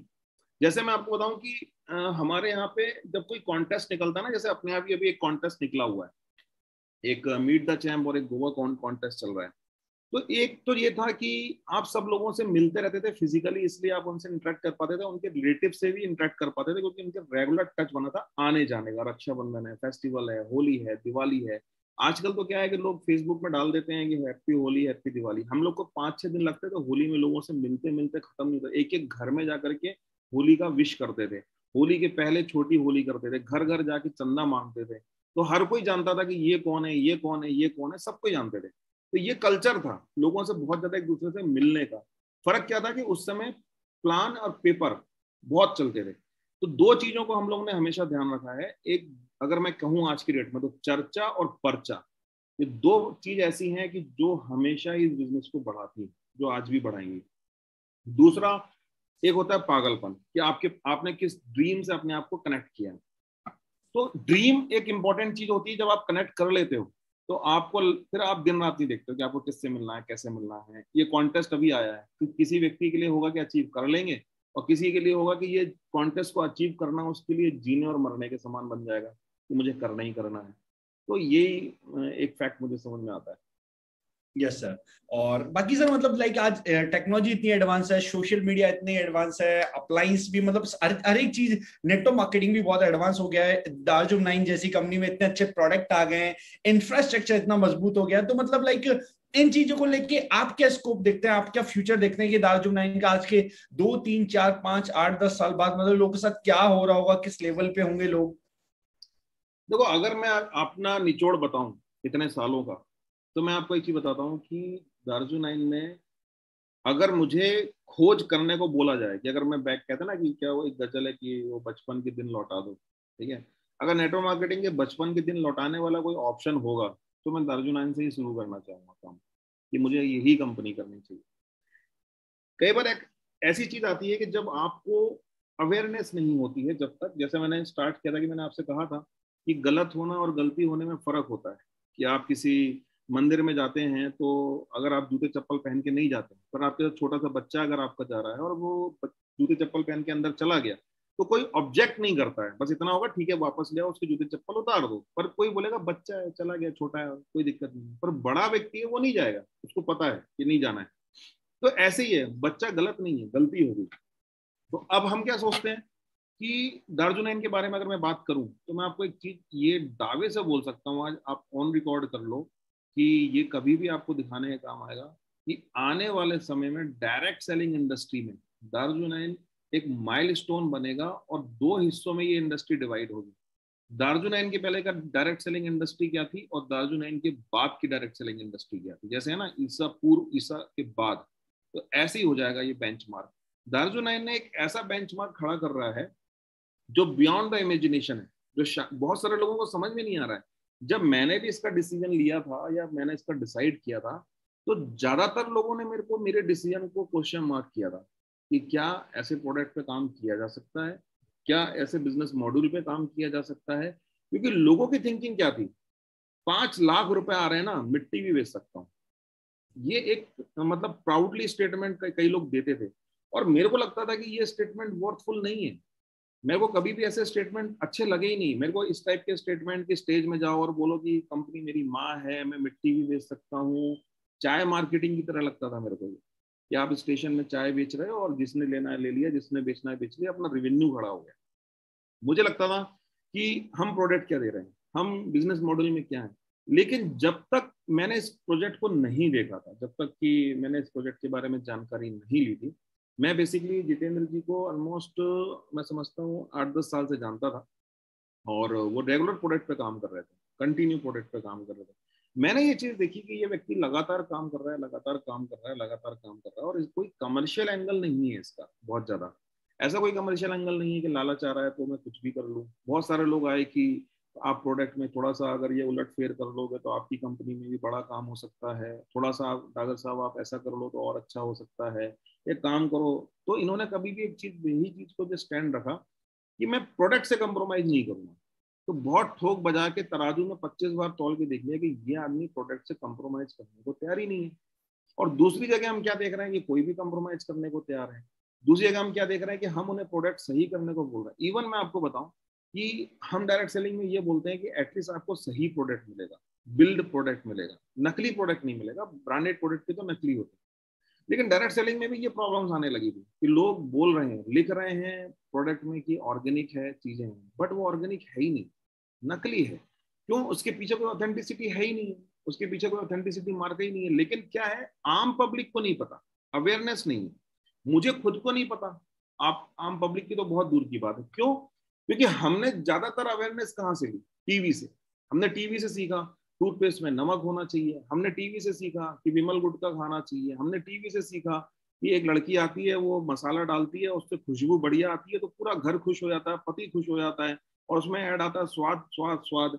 तो हमें क्या बताया गया? मसाले मतलब स्वाद। हमें क्या बताया गया? टूथपेस्ट मतलब नमक। हमें क्या बताया गया कि ये शान की सवारी मतलब बरातियों का स्वागत मतलब पान पराग। हम यही जानते रहे। क्यों? हमने टीवी से ये सीखा कि ये साबुन लगाओ गोरे हो जाओगे। तो उससे ज्यादा अवेयरनेस नहीं हुई। क्यों? गवर्नमेंट ने एक पोर्टल बना दिया, जागो ग्राहक जागो। लेकिन गवर्नमेंट ने कभी सलमान खान को हायर नहीं किया, गवर्नमेंट ने कभी अक्षय कुमार को हायर नहीं किया, गवर्नमेंट ने कभी कैटरीना कैफ को हायर नहीं किया कि वो बताए कि क्या बोलते हैं कि आपके लिए क्या सही है क्या गलत है। गवर्नमेंट ने कहा साहब हमने लिख दिया है कि शराब पीना हानिकारक है, मत पियो। सिगरेट पे लिख दिया सिगरेट पीना हानिकारक है, मत पियो। तंबाकू पे लिख दिया इसको खाओगे कैंसर हो जाएगा। केमिकल्स ठीक है, हमने प्रोडक्ट वालों को बोल दिया कि वो केमिकल्स लिख दो कि भाई ये केमिकल्स डले हैं, तुम्हारी इच्छा है, तुम पढ़े लिखे हो, तुम्हें यूज करना है करो। तो बिकना कुछ नहीं रुक रहा, बिकेगा सब। जागरूक किसको होना पड़ेगा? हमें खुद को, कस्टमर को। तो मैंने जब इस प्रोजेक्ट को स्टार्ट किया तो जो मुझे इसका फ्यूचर समझ में आता है, तो मुझे जब पहला स्टेटमेंट मेरे पास क्या आया इंडस्ट्री से, इस तरह के प्रोडक्ट नेटवर्क मार्केटिंग में नहीं चलते। पहला स्टेटमेंट मैंने सोचा यार कि मतलब हम ये मान के चल रहे हैं कि नेटवर्क मार्केटिंग में अच्छे प्रोडक्ट ही नहीं चलेंगे, पहली बात। दूसरा क्वेश्चन क्या आया? ऐसे प्रोडक्ट महंगे ही होते हैं। मैंने कहा ये किसने बोला? क्योंकि कह रहे हैं अच्छे प्रोडक्ट सिर्फ एमएनसी कंपनी देती है, इंडियन कंपनी तो प्रोडक्ट नहीं देती, बिजनेस प्लान देती है। वो देती है कि भाई गाड़ी कौन सी है, घोड़ा कौन सा है, चीजें कौन सी हैं, ड्रीम क्या है, हाइप मार्केटिंग क्या है, ऑडी लो, बीएमडब्ल्यू लो, ये बात करो, प्रोडक्ट की बात मत करो। एमएनसी कंपनी कहती है प्रोडक्ट कौन सा है, इंटरनेशनल टूर कौन सा है, वो इसकी बात करती है। बट अच्छा प्रोडक्ट होगा तो महंगा होगा। फिर मैंने 4 फंडामेंटल देखे यहाँ पे। पहली चीज, in terms of product, quality. अब क्वालिटी तो कोई भी बोल दे, पालिका बाजार है दिल्ली में, वो भी बोलता है कि मेरी क्वालिटी अच्छी है, बट उस क्वालिटी की ऑथेंटिसिटी क्या है? अगर ये लोग कह रहे थे कि दामोलिक हमारा ऑर्गेनिक है, तो वो जैविक भारत है, जैविक भारत से ऑथराइज, गवर्नमेंट के नॉर्म्स पूरे करता है। वो यूएसडी ऑर्गेनिक है, वो एसजीएस लैब्स ऑर्गेनिक है, वो एनपीओपी प्रोग्राम में है, तो वो दिखता है। तो वो जब दिख रहा है कि क्वालिटी, क्वालिटी के साथ ऑथेंटिसिटी, फिर ऑथेंटिसिटी के बाद सॉल्यूशन, सॉल्यूशन ड्राइवन है या नहीं, ये बहुत इंपॉर्टेंट है। आप कोई भी कंपनी उठा के देख लो, मैक्सिमम कंपनी सॉल्यूशन ड्राइवन आपको दिखेंगी। मुझे यहाँ पे एक ही चीज जो इंपॉर्टेंट लगी, वो लगी सॉल्यूशन ड्राइव। कैसे? सॉल्यूशन कंज्यूमर का, सॉल्यूशन बीइंग ए डिस्ट्रीब्यूटर मेरा, मेरी फैमिली का, सॉल्यूशन सोसाइटी का, सॉल्यूशन इस मदर नेचर का। यानी क्वालिटी हो गई, ऑथेंटिसिटी हो गई, और सॉल्यूशन किसका? सॉल्यूशन कंज्यूमर को। कंज्यूमर को रिपीट ऑर्डर है या नहीं आपके पास, वो चेक करो। आप बीइंग ए डिस्ट्रीब्यूटर, आपकी फैमिली वो प्रोडक्ट यूज करना एक्सेप्ट कर रही है कि नहीं कर रही, वो चेक करो। मैंने बहुत लोगों को देखा है, 5 लाख का चेक है, 10 लाख का चेक है, बॉस अपने कंपनी का प्रोडक्ट यूज नहीं करते। वो प्रोडक्ट कौन सा यूज करता है? जो एक्चुअली उनको करना चाहिए, वो ये वही प्रोडक्ट यूज करते हैं। वो एक समय के बाद एक कंपनी का जो लीडर है, जो कमा रहा होता है, वो जस्ट लाइक ए सेलिब्रिटी की तरह हो जाता है कि अपनी ही कंपनी का प्रोडक्ट का सिर्फ ऐड करता है और यूज बेस्ट प्रोडक्ट करता है जो उसको चाहिए। आप उनका बैग खोल लो, आपको उनको बेस्ट सप्लीमेंट मिलेगा। तो मैंने क्या देखा? Quality, authenticity, solution. सॉल्यूशन के मैंने चारों फैक्टर बता दिए। कंज्यूमर, डिस्ट्रीब्यूटर मतलब मेरी फैमिली, मैं यूज कर रहा हूँ नहीं कर रहा हूँ, इस सोसाइटी को क्या कंट्रीब्यूट कर रहा हूँ, और चौथी चीज कि मैं इस मदर नेचर को। तो मैंने क्या देखा? ये सॉल्यूशन दे रही है कंपनी, होलिस्टिक सॉल्यूशन दे रही है। ऐसा नहीं है कि सिर्फ प्लान और प्रोडक्ट पे बात कर रही है, सॉल्यूशन दे रही है। और चौथी बात जो आती है, जो एक मिथ है कि बेटर चीजें अफोर्डेबिलिटी के साथ नहीं दी जा सकती, अफोर्डेबिलिटी दी गई। फर्क क्या था? लोगों को अफोर्डेबल क्यों, ऐसा मिथ क्यों था? क्योंकि इस कंपनी ने कभी चिल्ला चिल्ला के नहीं बोला कि मेरा प्रोडक्ट ये है। इसने रेट सेंसेशन मार्केटिंग पे काम ही नहीं किया। इसने कभी ये नहीं, कंप्यूटर को ब्रेक करने के लिए कभी ये नहीं कहा कि हमारा रेट ये है। आपने आज तक दर्जनों इनके, मैं एश्योर, मतलब मैं डैम श्योर हूँ शायद कहीं मिल जाए, लेकिन आपने कभी भी कंपनी के किसी लीडर का, कंपनी के ऑफिशियल पेज पे, कंपनी के किसी भी तरीके से, या आपने जितेंद्र जी को या किसी को भी कभी भी ऐसा बैनर पोस्टर कभी देखा है जो प्रोडक्ट में डीपी प्राइस लिखे हो? आपने नहीं देखे होंगे। लेकिन आप आसपास की कंपनियों को देखिए, आप सब जगह देखोगे कि हर कोई अपने प्रोडक्ट का पोस्टर बनाता है। उनके ऑफिशियल पेज में उनके जो ओनर हैं उनको देख लीजिए, सीईओज का फेसबुक पेज देख लीजिए, हमने ये प्रोडक्ट लॉन्च किया है, हमने इस रेट पर लॉन्च किया है। हम बिजनेस प्लान की पहली इनकम बताते हैं, रिटेल प्रॉफिट, और उसी दिन उसका मर्डर कर देते हैं जिस दिन डीपी रेट हम पब्लिश कर देते हैं सोशल मीडिया में, और वो भी खुद। अगर मैं आज डीपी रेट डाल दूंगा अपने फेसबुक पेज पे या अपने फेसबुक आईडी पे, डीपी रेट डाल दूंगा, अंकुश जी आप डाल दोगे कि ये प्रोडक्ट इतने का है, तो आपकी टीम बेच कैसे पाएगी?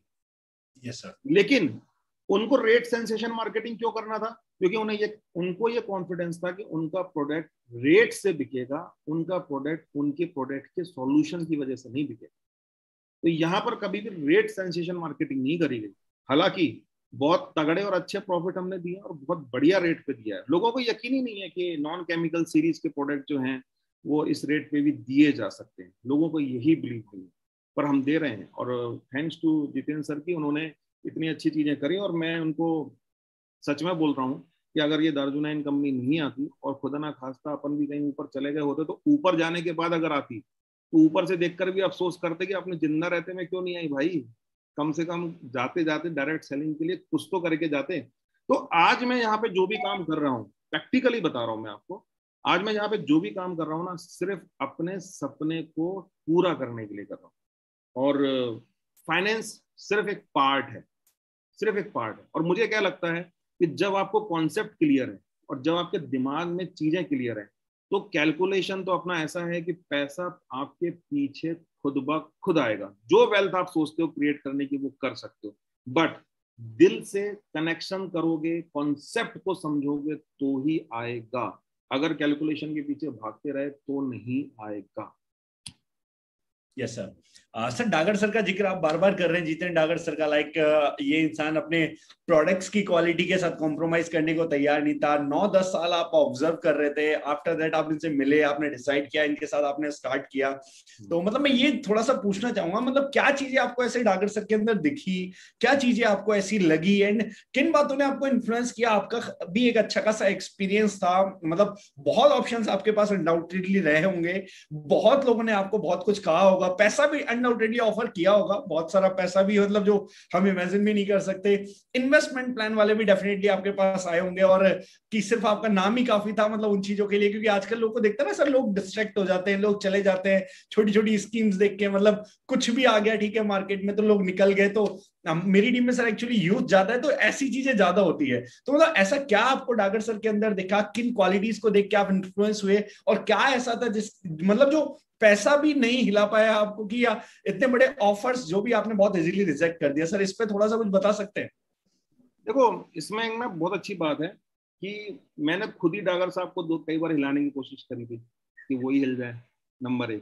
तो क्या होता ना कि अपन खुद भी ट्राई करके देख चुके थे कि शायद वो मान जाए, हिल जाए, पर वो अपने एथिक्स से और अपने प्रोडक्ट्स के पॉइंट ऑफ व्यू से जो उनका एक फंडामेंटल फिक्स था, उस चीज से वो बिल्कुल भी मतलब डिगे नहीं। उन्होंने कहा जान पहचान दोस्ती पैसा सब कुछ अपनी जगह है भूपेन, लेकिन इस चीज से मैं कंप्रोमाइज नहीं कर सकता। तो मैंने देखा यार कि जब ये मेरी ही बात नहीं मान रहे, मेरे से ही कंप्रोमाइज नहीं कर रहे, दैट मीन्स कि अपने कंज्यूमर से अपने कस्टमर से तो कभी नहीं करें। ठीक है, मैंने बहुत बार ऐसे ऑफर भी दिए कि चीजें करता हूँ, लेकिन सबसे इंपॉर्टेंट बात है कि जब मैंने जितेंद्र जी के साथ ज्वाइन किया तो लिटरली मैं आपको बता रहा हूँ कि मैंने अपने आप को जीरो करके ज्वाइन, जीरो। अगर बहुत लोगों को लगेगा जीरो का मतलब क्या, पहली चीज मैंने तब ज्वाइन किया था इनके साथ जब कोविड का फर्स्ट फेज था। कोविड का फर्स्ट फेज, लोगों ने मुझसे कहा कि लीडर तो बहुत दूर की बात है, आदमी आदमी से मिलने को तैयार नहीं है अभी तो। आपको फर्स्ट फेज में जब बहुत फियर फैक्टर था, उस समय जब गाड़ियां बंद थी, फ्लाइट्स बहुत ज्यादा चल नहीं रही थी, और ये सितंबर की बात होगी तो, और उस समय लॉकडाउन, फर्स्ट लॉकडाउन का सेशन चल रहा था। मेरे ऑर्गेनाइजेशन में जो मेरे साथ थे करीब 10-12 साल से, 15 साल से, बहुत सारे लोग मेरे साथ थे, और बहुत अच्छे मित्र भी हैं मेरे, बहुत अच्छे दोस्त भी हैं, और आज भी हैं, हम लोग दोस्त हैं। बिजनेस अपनी जगह है, मित्रता अपनी जगह है। जिनको मैंने सिखाया 12-15 साल मेरे साथ रहे, सब कुछ रहे, उन्होंने मुझे एक ही चीज बोली कि सर हम लोग एक अच्छे मुकाम में पहुंच चुके हैं, सारी चीजें हैं, और अभी उचित नहीं है छोड़ना। मैंने कहा यार लेकिन बात सिर्फ एक ही है। बात क्या है? हम यहाँ पर कर रहे हैं, लेकिन हम जो बोल रहे हैं वो है नहीं। दो ही बातों में काम किया जा सकता है कि जो मैं आपसे कह रहा हूं वो होना चाहिए। देखो, पंच परमेश्वर हमने एक कहानी सुनी है जो हम लोग मुंशी प्रेमचंद के सुनते हैं, उसमें भी यस। यही होता है कि जब आप पंच की कुर्सी पे बैठते हो तो आप वही बोलते हो जो बोलते हो। मेरा एक सिद्धांत रहा है कि मैं कभी भी प्रोफेशनली, आप मेरे साथ बैठोगे नंबर 1 तब, और जब मैं स्टेज से अगर कोई चीज बोल रहा हूँ, मुझे नहीं मालूम कि मैं कोई क्या कर रहा है क्या नहीं कर रहा है, अगर मैं स्टेज से बोल रहा हूँ तो मैं वही बोलूंगा जो सही होगा, जो एक्चुअल होगा। मैं कभी भी वो चीज नहीं बोल सकता जो फैक्ट बेस है ही नहीं। इवन कई बार ऐसा हुआ है कि लोगों ने मेरे को इनवाइट करते समय स्टेज में बुलाया और मेरा चेक बताया, तो मैंने लोगों से ये मैंने खुद क्लियर किया है कि ये उत्साह में ज्यादा बता गए, ऐसा है ही नहीं। और लोग ज्यादा बताने की कोशिश करते हैं। मैं फैक्ट, मतलब फैक्ट का मतलब मेरा क्या है? कोई कहता है मेरी कंपनी बड़ी, मेरी कंपनी बड़ी है, इतना टर्नओवर, उतना टर्नओवर है, तो मैं कहता हूँ कि भाई मुझे मतलब नहीं, बैलेंस शीट बताओ, इस कंपनी की बैलेंस शीट क्या है, इस कंपनी की बैलेंस शीट क्या है, मुझे वो बताओ। बड़ी हवेली हो और बिल, अपन बिजली का बिल भी नहीं दे पाते तो फायदा क्या है? बड़ी बड़ी प्रोफाइल बताने से फायदा नहीं। मुझे ये बताओ कि जीएसटी और टीडीएस ऑन टाइम पे हो रहा है कि नहीं हो रहा है, मुझे वो बताओ। मुझे नहीं जानना है कि आपका ओन फैक्ट्री है कि नहीं है, जीएसटी दे रहे हो, टीडीएस ऑन टाइम दे रहे हो, आप अपने कंप्लायंसेस पूरे कर रहे हो, बैलेंस शीट आपकी क्या बोलती है, वो इंपॉर्टेंट है। क्यों? और मेरा पे आउट या तुम्हारा पे आउट क्या बोलता है वो भी इंपॉर्टेंट नहीं है, मेरा आईटीआर क्या बोलता है वो फैक्ट है। ठीक है? तो कोई कभी भी कोई बैंक है ना, आप बैंक जाओगे उसमें अपने फेसबुक के स्टेटमेंट की फोटोकॉपी लेके जाओगे ना, फेसबुक में स्टेटमेंट डाला आपने कि मेरा ये कमीशन है, पे आउट है, मेरी गाड़ी है, उसके स्क्रीनशॉट लेके कभी बैंक जाना और बोलना मुझे लोन दे दो, मैं ये मेरी औकात ये है, वो आपको लोन देके मुझे दे दे तो मुझे बताना। वो कहेगा 3 साल का आईटीआर लाओ, 6 महीने का अकाउंट स्टेटमेंट लाओ, कहेगा मुझे मतलब नहीं तुम्हारे पास तुम्हारे फेसबुक में क्या है। तो मुझे जितेंद्र जी का एक चीज समझ में आया, मैंने इनसे पूछा यार कि आप ना हाइप मार्केटिंग से इतना दूर क्यों रहते हो? तो इन्होंने मुझे एक बात बोली कि जीवन में दो तरह की लग्जरी है, एक इनसाइड लग्जरी और एक आउटसाइड लग्जरी। आउटसाइड लग्जरी में हम बड़े सिलेक्टिव होते हैं। क्या? जैसे बीएमडब्ल्यू गाड़ी का ड्रीम बनाया तो हमें बीएमडब्ल्यू लेना है, कई कंपनियां गाड़ियों को दिखाती हैं कि हमारे लीडर्स के पास ये गाड़ी है, हमारे लीडर्स के पास वो गाड़ी है, इट्स ओके। तो हम क्या करते हैं, आउटसाइड में जो लग्जरी चीजें हैं, जैसे गाड़ी है, हम उसको सिलेक्ट करते हैं, राइट। हमारे पास घड़ी लेनी है तो हम सिलेक्ट करते हैं, राडो की लेनी है, टाइटन की लेनी है, हम उसको भी सिलेक्ट करते हैं। हम अपना बाइक लेंगे, उसको सिलेक्ट करते हैं, हम कौन सा कलर, एवरेज क्या है, चीजें क्या है। इवन अगर आप कभी दुकान गए होगे ना, वाइफ के साथ जाओ कभी कपड़े खरीदने, कि सिलेक्शन आपको मालूम पड़ जाएगा कि कलेक्शन में से सिलेक्शन करना होता क्या है। कभी भी टाइम निकाल के जाना अपनी वाइफ के साथ सामान खरीदने, आपको मालूम पड़ जाएगा। और जो दुकान वाला दिखा रहा होगा ना, वो 25-50 कपड़े दिखाता रहेगा, उसमें से एक चुन के आ गया तो बहुत बड़ी बात है। तो वो कलेक्शन सिलेक्शन हो रहा है ना, कितना बड़ा बारीकी से सिलेक्शन हो रहा है। इवन आप जूते भी खरीदते हो ना, जो आप पहनते हो, वो जूते भी आप सिलेक्ट करते हो। तो सिलेक्शन इज ए प्रोसीजर। लेकिन कहाँ पे, आउटसाइड लग्जरी में। मैंने एप्पल का मोबाइल लिया, फेसबुक में डाला, ओपनिंग कर रहा हूँ मैं, हेलो मैंने एप्पल का मोबाइल लिया, मैंने सैमसंग का मोबाइल लिया, मैंने गाड़ी ली, उसकी सेल्फी डाली, मैंने मोबाइल की सेल्फी डाली, जूते भी सिलेक्ट किए, ड्रेसेस सिलेक्ट की, घड़ी सिलेक्ट करी। लेकिन क्या कभी किसी ने साबुन लेते वक्त, क्या कभी ने किसी ने मसाले लेते वक्त ये सोचा कि मुझे ये घर में लेके जाना है, इसका भी सिलेक्शन होता है। जो मैं साबुन ले रहा हूँ वो मेरे घर में लगाएगा कौन? मैं, मेरा परिवार। मेरे घर में कोई ऐसे कोई भैंस तो बंधी नहीं है कि मुझे उसको लगाना है, कि भाई भैंस को नहलाना है, नहला दो। अब मैंने मसाले लिए मेरी वार्डरोब पे, आपकी वार्डरोब में मसाले कौन से हैं? वही येलो पाउडर हल्दी के नाम पे, जो ऑर्गेनिक है ही नहीं, जो जिसके लिए बनाया था कि वो फैमिली का सुरक्षा चक्र होगा। जस्ट आप अपने किचन की वार्डरोब खोलिए, उसमें से मसाले निकालिए, उसके बैक साइड का लेवल देखिए, अगर उसमें जैविक भारत नहीं है ना वो, तो उसको हटा दीजिए अपने घर से। कोई फायदा नहीं है। ऐसी ऐसी गाड़ी का, ऐसी घड़ी का, ऐसी आउटसाइड लग्जरी का फायदा ही नहीं, जब पहले आप इनसाइड लग्जरी पूरी नहीं कर पा रहे। आप अपनी फैमिली को बेहतर वो दीजिए, प्रोडक्ट दीजिए, पर्सनल केयर प्रोडक्ट दीजिए, पहले उनकी स्किन में वो अप्लाई होंगे, पहले आप उनको अच्छे मसाले दीजिए और साबुन दीजिए। क्या फर्क पड़ता है एक 30 रुपए का साबुन जो केमिकल बेस है, और क्या फर्क पड़ता है एक 35 रुपए का साबुन जो नॉन केमिकल बेस है? बहुत बड़ा अंतर नहीं है बॉस, कि बहुत 30 रुपए और 100 रुपए का फर्क दिख रहा हो। आज फेस वॉश है, क्या फर्क है? कोई बहुत बड़ा फर्क नहीं है। लेकिन क्या है, हमारे अंदर टेंडेंसी सिलेक्शन की नहीं है। हमारी टेंडेंसी क्या है, आउटसाइड लग्जरी को हम सिलेक्ट करते हैं। क्यों? क्योंकि वो सबको दिखती है, वो किसी ना किसी के जलन का कारण बनती है। आप सोशल मीडिया में गाड़ी डाल के किसको दिखाना चाहते हो? आप घड़ी डाल के किसको दिखाओगे? आप मोबाइल डाल के किसको दिखाओगे? लोगों को। अच्छी बात है, दिखाना चाहिए, कोई प्रॉब्लम नहीं है, आपको वो भी खरीदना है, वो भी अचीव करना है। लेकिन जब आप साबुन लोगे, मसाले लोगे, पर्सनल केयर लोगे, वेलनेस के प्रोडक्ट लोगे, तब आप सिलेक्टिव क्यों नहीं होगे? ऐसा वेलनेस प्रोडक्ट आप कैसे ले सकते हो जिसमें पैराबीन्स भी डाला हो, जो पर्सनल केयर तक में नहीं डलना चाहिए? तो आपको सिलेक्शन लेना है बॉस। आप पढ़े लिखे हो, 12वीं पास हो, 12th पास हो, 10th पास हो, ग्रेजुएट हो, आपने टेक्नोलॉजी की बात करी थी मुझसे अभी थोड़ी देर पहले। गूगल है, सर्च करो ना कि क्यों फ्लोराइड नहीं होना चाहिए, क्यों ट्राइक्लोसिन नहीं होना चाहिए। मैं फिर बोलता हूँ कि बहुत सारे लोग अभी ये सोचेंगे, अभी आप जो भी कंपनी कभी कर रहे थे, उनके प्रोडक्ट उठाइए, उनके लेबल चेक करिए कि उसमें था क्या। बड़े साइंटिस्ट होना, बड़ी लैब होना, बहुत ज्यादा चीजें जानना, कोई फर्क नहीं पड़ता है। इंटेंशन इज इंपॉर्टेंट, कि जो मैं कंज्यूम करूंगा, जो मैं यूज करूंगा, वही अपने कंज्यूमर को, वही अपने डिस्ट्रीब्यूटर को दूंगा। जितेंद्र जी का क्लियर स्टेटमेंट था, जो प्रोडक्ट मैं यूज नहीं कर सकता वो मैं किसी को दे नहीं सकता। क्योंकि नेटवर्क मार्केटिंग में लोग सेल परचेस नहीं करते हैं, लोग रिकमेंड करते हैं। ये स्टेटमेंट उनका, रिकमेंड करते हैं। यानी आप किराने की दुकान में जाते हो, किसी जनरल स्टोर में, आप साबुन खरीदो, पेस्ट खरीदो, कुछ भी खरीद लो, आप खरीदोगे, अपना पैसा दोगे, बिल दोगे, वापस आ जाओगे। वो दुकानदार आपको समझाने नहीं आता है सर कि आपको खरीदना क्या है। तो बोलते हैं यार कि अगर कोई मुझसे पूछेगा कि स्कूल कौन सा चाहिए, तो मुझे अगर शहर में कोई पूछेगा बच्चे का एडमिशन कराना है, तो मैं बेस्ट स्कूल बताऊंगा, वही रिकमेंड करूंगा ना। अगर कोई मुझसे, मैं किसी को रिकमेंड कर रहा हूँ, सेल परचेस से ऊपर है रिकमेंडेशन। एक साबुन भी मैं रिकमेंड कर रहा हूँ तो उसके साथ मेरा क्या जुड़ा है? ट्रस्ट और ऑथेंटिसिटी। अंकुश जी को मैं जानता हूँ, और अंकुश जी को मैं ये बोलूंगा कि ये मसाले ले लो, इसमें मेरा ट्रस्ट ऑथेंटिसिटी जुड़ा है ना, क्यों मैं ऑर्गेनिक दे रहा हूँ, साबुन दे रहा हूँ। तो आप सोचो आप क्या कर रहे हो इस इंडस्ट्री में, रिकमेंडेशन या सिर्फ सेल परचेस? रिकमेंडेशन कर रहे हो तो सही चीज रिकमेंड करो बॉस। और अगर रिकमेंडेशन नहीं कर रहे हो तो whatever you want to sell, पैसे के लिए कोई कुछ भी करता है तो वो आप कर सकते हो। उनकी ये बात मुझे चुभ गई। मेरे को लगा यार बात तो सही कह रहे हैं, ये रिकमेंडेशन वाली बात है और ये चीजें, और मैं यही चीज खोज रहा था। मैंने अपने साथ के लोगों से ऐसे like, प्यार से बोल रहे थे, आपको प्यार से समझा रहे थे, या फिर मतलब थोड़ा एक होता है मतलब हर तरीके से समझा रहे थे मुझे। मैं उनसे पूछ रहा था मुझे, और उस दिन मुझे जब ये ज्ञान प्राप्त हुआ, या कह लो दिव्य ज्ञान प्राप्त हुआ, मैंने अपने साथ के लोगों से बात करी। उन लोगों ने बोला क्या, मैंने कहा यार देखो भाई, जो हम कर रहे हैं ये प्रोडक्ट है ही नहीं बॉस, और कुछ तो प्रोडक्ट ऐसे हैं जो उसको जो क्लेम है वो एक्चुअल में है ही नहीं, हम सिर्फ मार्केटिंग कर रहे हैं, हम सिर्फ सेल परचेस करने की बात कर रहे हैं, हम लोगों के रिटेल प्रॉफिट मार रहे हैं, हम तो खुद ही उनको रेट बता रहे हैं, हम खुद ही उनको पब्लिश कर रहे हैं कि रेट ये है, पोस्टर बना बना के डाल रहे हैं।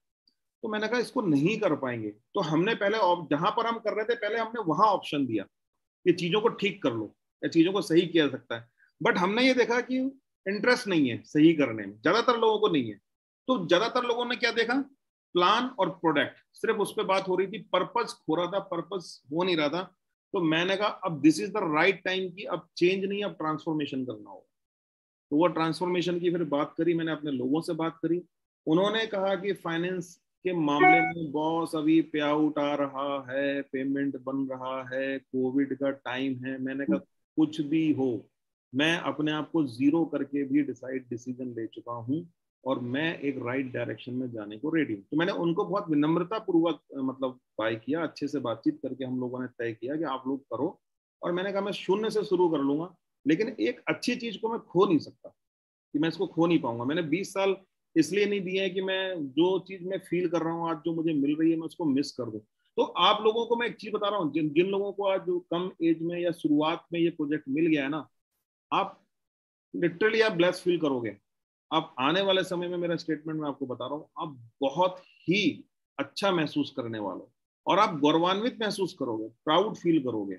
और मैंने इसीलिए इसको नेटवर्क मार्केट, इसको कभी भी इस प्रोजेक्ट को ये बोला ही नहीं नेटवर्क, मैंने हमेशा बोला कि दार्जुनाइन एक गौरवशाली नेटवर्क है। आप प्राउडली बिजनेस करते हो, एक पर्पसफुल बिजनेस करते हो, एक रिस्पॉन्सिबल बिजनेस करते हो, और ये जर्नी है एक इंटरप्रेन्योर के सेकंड लेवल की, इको एंटरप्रेन्योर वर्ल्ड 2.0, यानी कि आप एक इको एंटरप्रेन्योर बनते हो।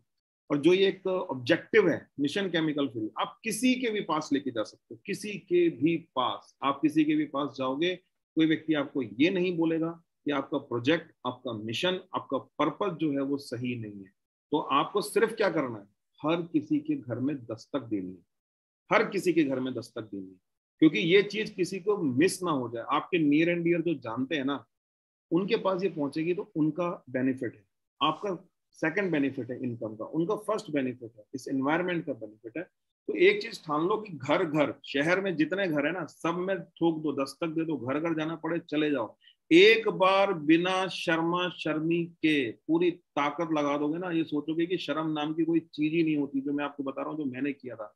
पूरी तरह से बेशर्म बन जाओ, सोच लो सब्जी का ठेला लगा के अपन अपना बिजनेस कर रहे हैं, तो क्या करोगे, जीवन चलाना है तो क्या करोगे, करोगे ना। एक बार 3 महीने के लिए शर्म की गठरी को बांधकर फेंक दो और हर घर में दस्तक दे डालो। आपके शहर में अगर आप काम कर रहे हो और आपके आधे शहर को नहीं मालूम है कि आप काम कर रहे हो, तो आपको काम करने का फायदा क्या है। Yes sir. है। जी sir, thank you so much sir. Sir ये भी थोड़ा सा मतलब लाइक मतलब बहुत सारे इन्वेस्टमेंट प्लान के बारे में भी सुना होगा, और देखो मैं आपको ना इसमें एक चीज बताता हूँ कि एक बहुत छोटे से एग्जांपल से मैं आपको क्लियर कर देता हूँ। एक बार एक व्यक्ति था जिसने जीवन भर बहुत पैसा कमाया, और जब वो बड़ा कंजूस टाइप का भी था, और उसका जब वक्त आया तो उसने अपने बुढ़ापे में अपनी सारी संपत्ति, मतलब कमाए हुए पैसे को 2 सोने की ईंट में कन्वर्ट कर दिया। ठीक है, कि भाई अब ये मैंने रख दी, उसने उसको तिजोरी में बंद कर दिया। अब तिजोरी में बंद करने के बाद वो क्या करता था, रोज सोने के पहले तिजोरी खोलता था, उनको छू के देख लेता था, हाँ मेरी सोने की ईंटें रखी हुई हैं भाई, मस्त है, बढ़िया है, और जाके सो जाता था सुकून से।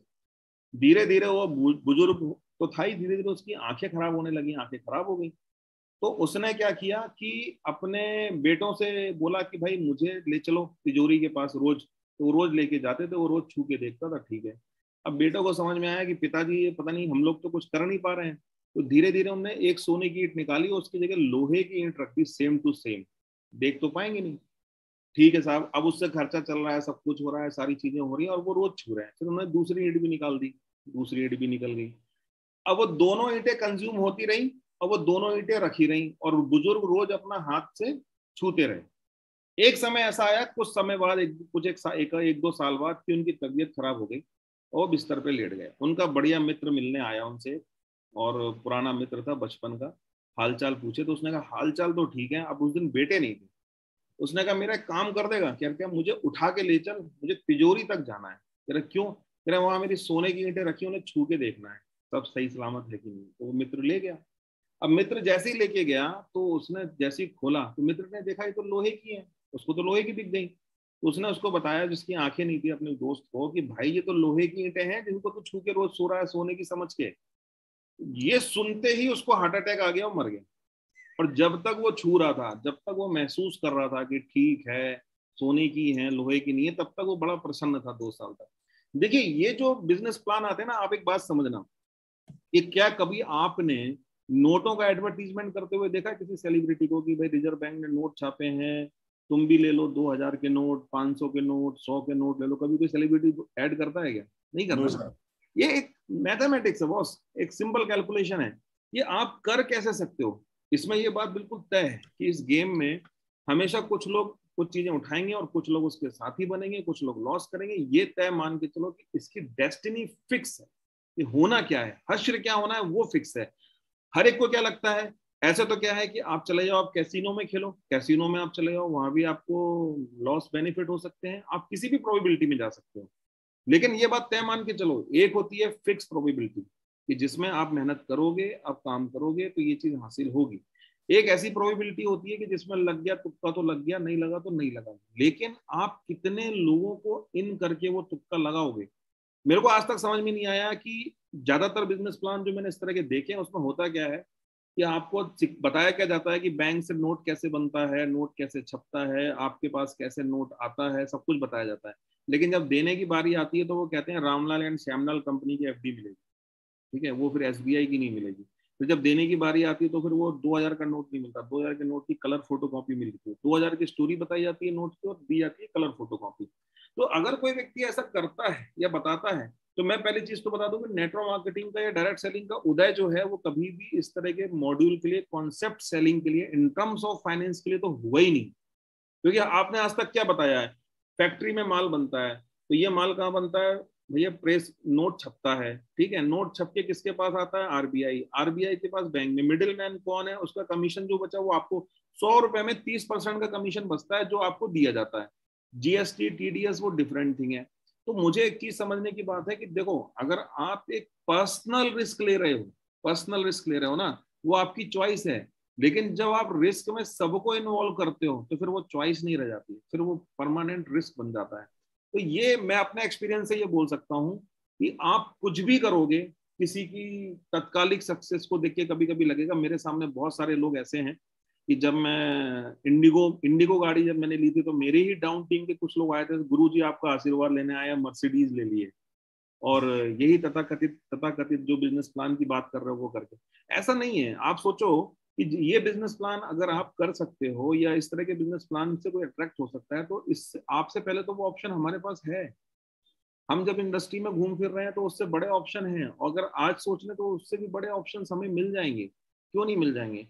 हमें अच्छा लग रहा है यहाँ बैठ करके मेहनत करना या कोई भी काम करना, या आज भी मेहनत करना। आपको तो मेहनत करना है, हम क्यों आज मेहनत कर रहे हैं? जस्ट बिकॉज ऑफ कि आपको एक राइट डायरेक्शन मिल जाए, आज आपको एक अच्छा बिजनेस मिल जाए। एक इसलिए मैं बोलता हूँ कि aim to build a responsible business with sensible people.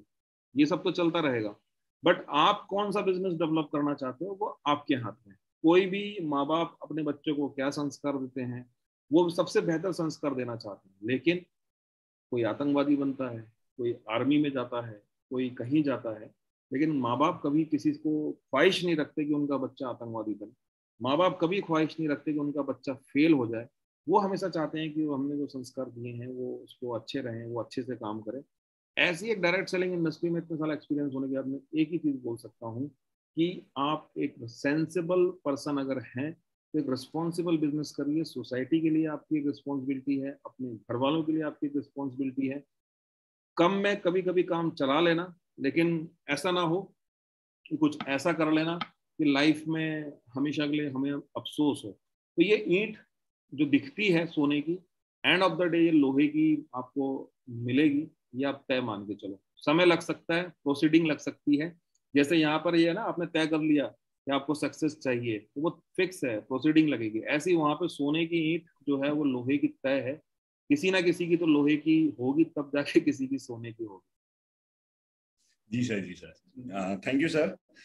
Sir मैंने मतलब लाइक डागर सर से जब मिला था, थोड़ा सा आपके बारे में पूछा था, तो डागर सर ने मेरे को बताया था कि बहुत सारे तगड़े तगड़े रिकॉर्ड्स आपने ऐसे बनाए हैं। तो मतलब उसमें एक डागर सर ने एक गाड़ी का जिक्र भी एक बार किया था मेरे को, मतलब लाइक गोवा से रिलेटेड जब हमारा डिस्कशन चल रहा था क्राइटेरिया अचीव करने से रिलेटेड गोवा आरटीपी के लिए, तो सर ने एक बताया था कि मतलब करना कितना था और हो कुछ बहुत ज्यादा गया था, ऐसा कुछ हुआ था सर। तो मतलब देखो मैं आपको बताता हूँ कि जब मैंने स्टार्ट किया था, तो जैसे हर एक के संग एक चैलेंज आता है स्टूडेंट लाइफ में, खासकर जैसे आप में से बहुत सारे लोग स्टूडेंट होंगे, तो स्टूडेंट लाइफ में फाइनेंशियल प्रॉब्लम तो होती, मतलब आपके पास इतना पैसा नहीं होता पॉकेट मनी। मैं एक मध्यम वर्गीय यानी कि एक मिडिल क्लास फैमिली से रहा हूँ, और शायद बचपन में ज्यादातर मैंने वो कपड़े पहने हैं जो मेरे बड़े भाइयों ने छोड़े होंगे, कि अब इसने, मैं सोचता था ये छोड़े तो मुझे मिले, मतलब वो हम लोग ये सोचते थे।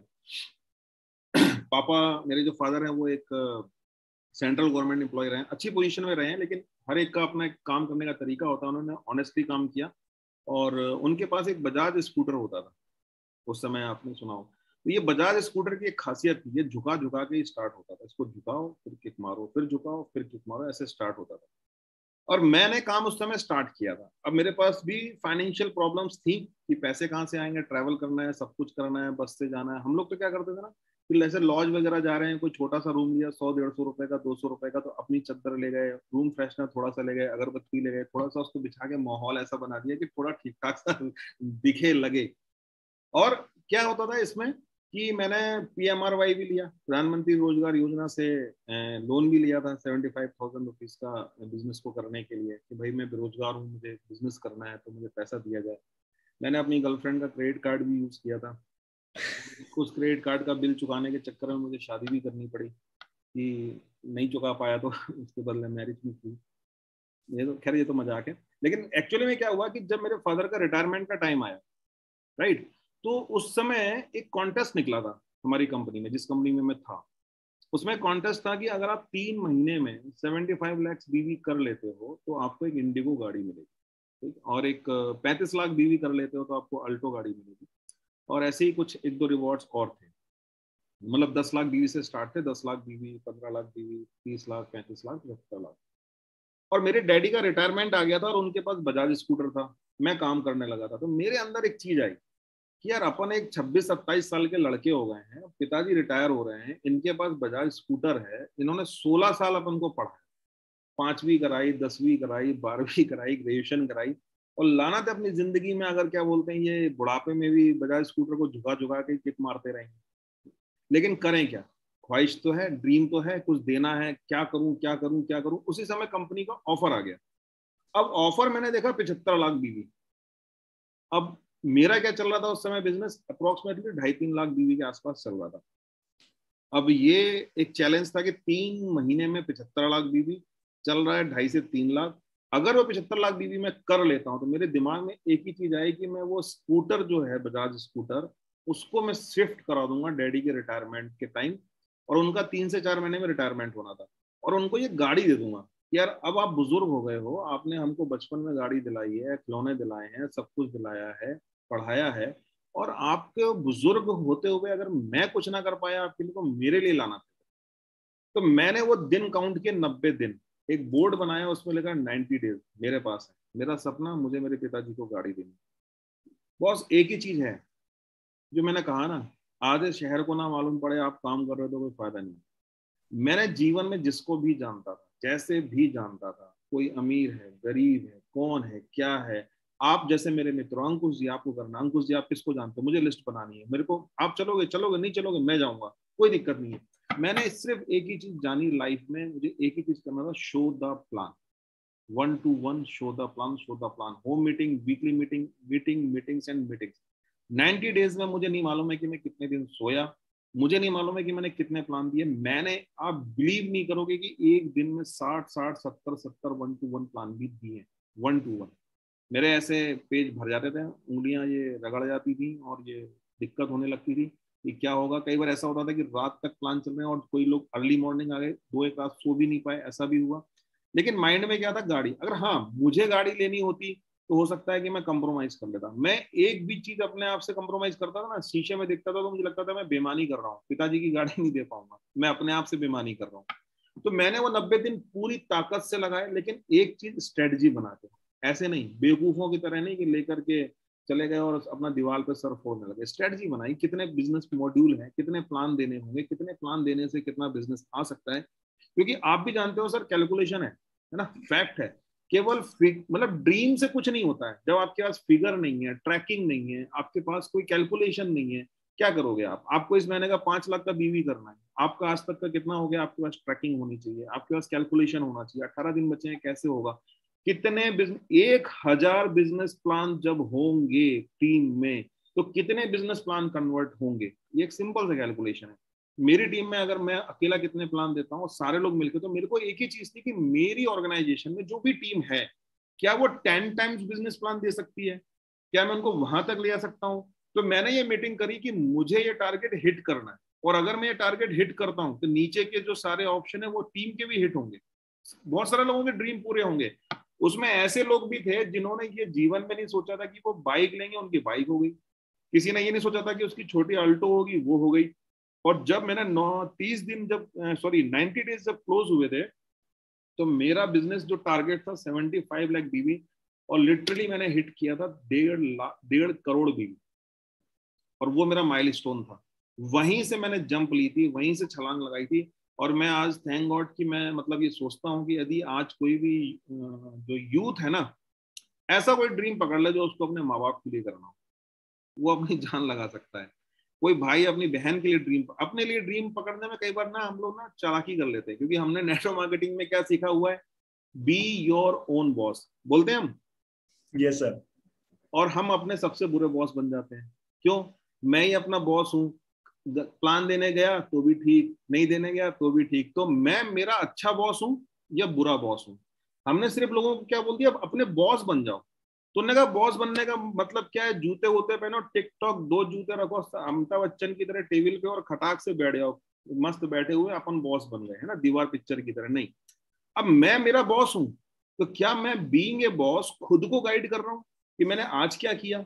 आज मैंने बिजनेस प्लान दिया, शीशे में खड़ा हुआ सुबह उठ करके, हेलो मिस्टर, मैं अपने बॉस से बात कर रहा हूं, तो मैं अपने आप से सेल्फ टॉक कर रहा हूं कि नहीं कर रहा हूं? तो जब अपने आप को बॉस समझो, बी योर ओन बॉस, तो अपना एक अच्छे बॉस बनो। प्रेशर डालो, प्रेशर से बिजनेस, प्रेशर से होगा। प्रेशर ऐसा नहीं, अनवांटेड नहीं। आपने कभी भी जिम में जाओ, आप जिम में कभी जाते हो तो आप देखोगे वहां पे कि वो लोग कहेंगे कि तुम्हें 10 करना है ना, तो वो 15 की कोशिश कराएंगे। आप दौड़ सकते हो, तेज दौड़ सकते हो। आज तक कौन सा ऐसा व्यक्ति है जिसने प्रयास किया और उसके ट्रेनर ने उससे थोड़ा सा प्रयास ज्यादा करने की कोशिश ना करवाई होगी? थोड़ा सा और, थोड़ा सा और, थोड़ा सा और, you can do it, you can do it, you can do it, बोला ही जाता है ना, करा जाता है। ये मोमेंटम है, ये मोटिवेशन है। तो मेरा कनेक्शन था मेरे फादर से, और फादर का कनेक्शन था बजाज स्कूटर से। वो बजाज स्कूटर से थी मुझे नफरत, और मुझे चाहिए था वो गाड़ी। तो मैंने जीवन की पहली गाड़ी अचीव करी, और तालकटोरा स्टेडियम में उसका मैंने सेलिब्रेशन किया था। उस समय 2006 या 2007 की बात हो गई आई थी। और तालकटोरा स्टेडियम में फर्स्ट टाइम मैंने सेलिब्रेशन किया, गाड़ी ली। और गाड़ी लेने के बाद फिर मैंने सीधे अपने फादर को डेडिकेटेड करी, और वो वहां से जंप किया हमने, और बिजनेस को आगे बढ़ाया। और उसके बाद सेकंड स्टेप में, आप बिलीव नहीं करोगे, मैंने मारुति कंपनी से सीधे ऑर्डर लगाए थे अपनी टीम के लिए, उनके अपने बिजनेस के लिए। और मैंने एक साथ 100 गाड़ी उठाई थी, 100, और उसमें बकायदा कस्टमाइज करा के कि ये अचीवमेंट से चीजें हैं। फिर उसके बाद हम लोग रुके नहीं, उसके बाद फिर कभी भी नहीं रुके। बस उसके बाद यही प्रोसेस रहा कि फिर आगे बढ़ते गए। लेकिन मैं आपसे एक ही चीज बोलूंगा कि आज जितने भी लोग हैं, आपके अंदर एक सपना है, एक ड्रीम है, एक कुछ लोग हारे भी होंगे और कुछ लोग अपने आप को हारा हुआ महसूस भी करते होंगे। ये एक ऑप्शन है बॉस, एक ये मिशन है, केमिकल फ्री एक ऑप्शन है, मिशन है दार्जुनाइन है। ये बिल्कुल अलग है। ये दोनों तरफ अगर आप अलग अलग ये दुकानें खड़ी कर दोगे ना, तमाम कंपनी की, उसके बीच में से ये निकल रहा है, और ये यूं जाएगा, ऐसे डिवाइड होकर बड़ा बन जाएगा। तो ये एक होप है, ये रे है, ये आपके पास है। अपना ड्रीम, अपनी फैमिली का ड्रीम कोई भी हो, डिस्कस करो, कैलकुलेशन पे बैठो, फैक्ट पे बताओ, फिगर पे बताओ, एक बार उसका साइंस, सक्सेस का साइंस बना लो, फिगर बना लो, हो जाएगा वो। मौसम विज्ञान विज्ञान हो सकता है यार, पॉलिटिकल साइंस साइंस हो सकता है। लोग पॉलिटिकल साइंस में डिग्री करते हैं और एमए मिलता है। मौसम विज्ञान भी मौसम विज्ञान होता है, उसको भी विज्ञान बोला जाता है। तो नेटवर्क मार्केटिंग भी एक विज्ञान है, अनुमान तो है लेकिन कुछ तो फैक्ट है। मौसम विज्ञान भी बोलता है बारिश होगी नहीं होगी, तो कुछ तो फैक्ट बताता है। तो यहाँ पर भी फैक्ट है। तो फिगर और फैक्ट, सिर्फ ये इल्यूजन में मत जीना कि हो जाएगा अपने आप, मैंने देखा रात को सपना, ऐसा कुछ नहीं। जी सर, जी सर। लास्ट में सर, काफी टाइम आपका ले लिया है सर, आई नो कि मतलब लगभग 1.5 घंटे के आसपास अप्रॉक्स हो चुका है, और जिस तरीके से लाइक आप सारी बातें एक्सप्लेन कर रहे हैं, सारी चीजें एक्सप्लेन कर रहे हैं सर, अपने आप में बहुत बड़ी बात है। तो ज्यादा परेशान आपको नहीं करेंगे सर, सिर्फ लास्ट बात जरूर मैं आपसे पूछना चाहूंगा, मतलब आज जितने भी लोग हमारे साथ मीटिंग में कनेक्ट हुए हैं, जितने भी लोग दार्जुन 9 के साथ एसोसिएटेड है, और जितने भी लोग काम कर रहे हैं सर, तो उनके लिए कोई एक ऐसा मैसेज जो आप देना चाहें दार्जुन 9 की तरफ से, अपने 20 साल के एक्सपीरियंस है सर, की मतलब क्या ऐसा हम कुछ करें, या क्या ऐसा कुछ होना चाहिए जिससे कि लाइक हम ज्यादा से ज्यादा लोगों को सक्सेसफुल या कामयाब बना पाए, या अपने आप को दार्जुन 9 के साथ एक बहुत बेहतर लेवल पे ले जा पाए, अपनी फैमिली के ड्रीम्स कंप्लीट कर पाए। तो कोई भी एक ऐसी एडवाइस, कोई भी एक नसीहत सर, जो लास्ट में जाते जाते आप देना चाहेंगे सारे लोगों को? देखो, यहाँ पर मैं आपको दो बातें कहना चाहूंगा। नंबर एक, कि अक्सर कई बार ऐसा आता है कि हमसे ऐसा बोला जाता है, या आपने भी ऐसा महसूस किया होगा कि अरे आपने ये चेंज कर दिया, बोलते हैं ना कि आपने प्रोजेक्ट चेंज कर लिया, या कोई कंपनी चेंज कर ली, या कोई चीजें चेंज कर ली।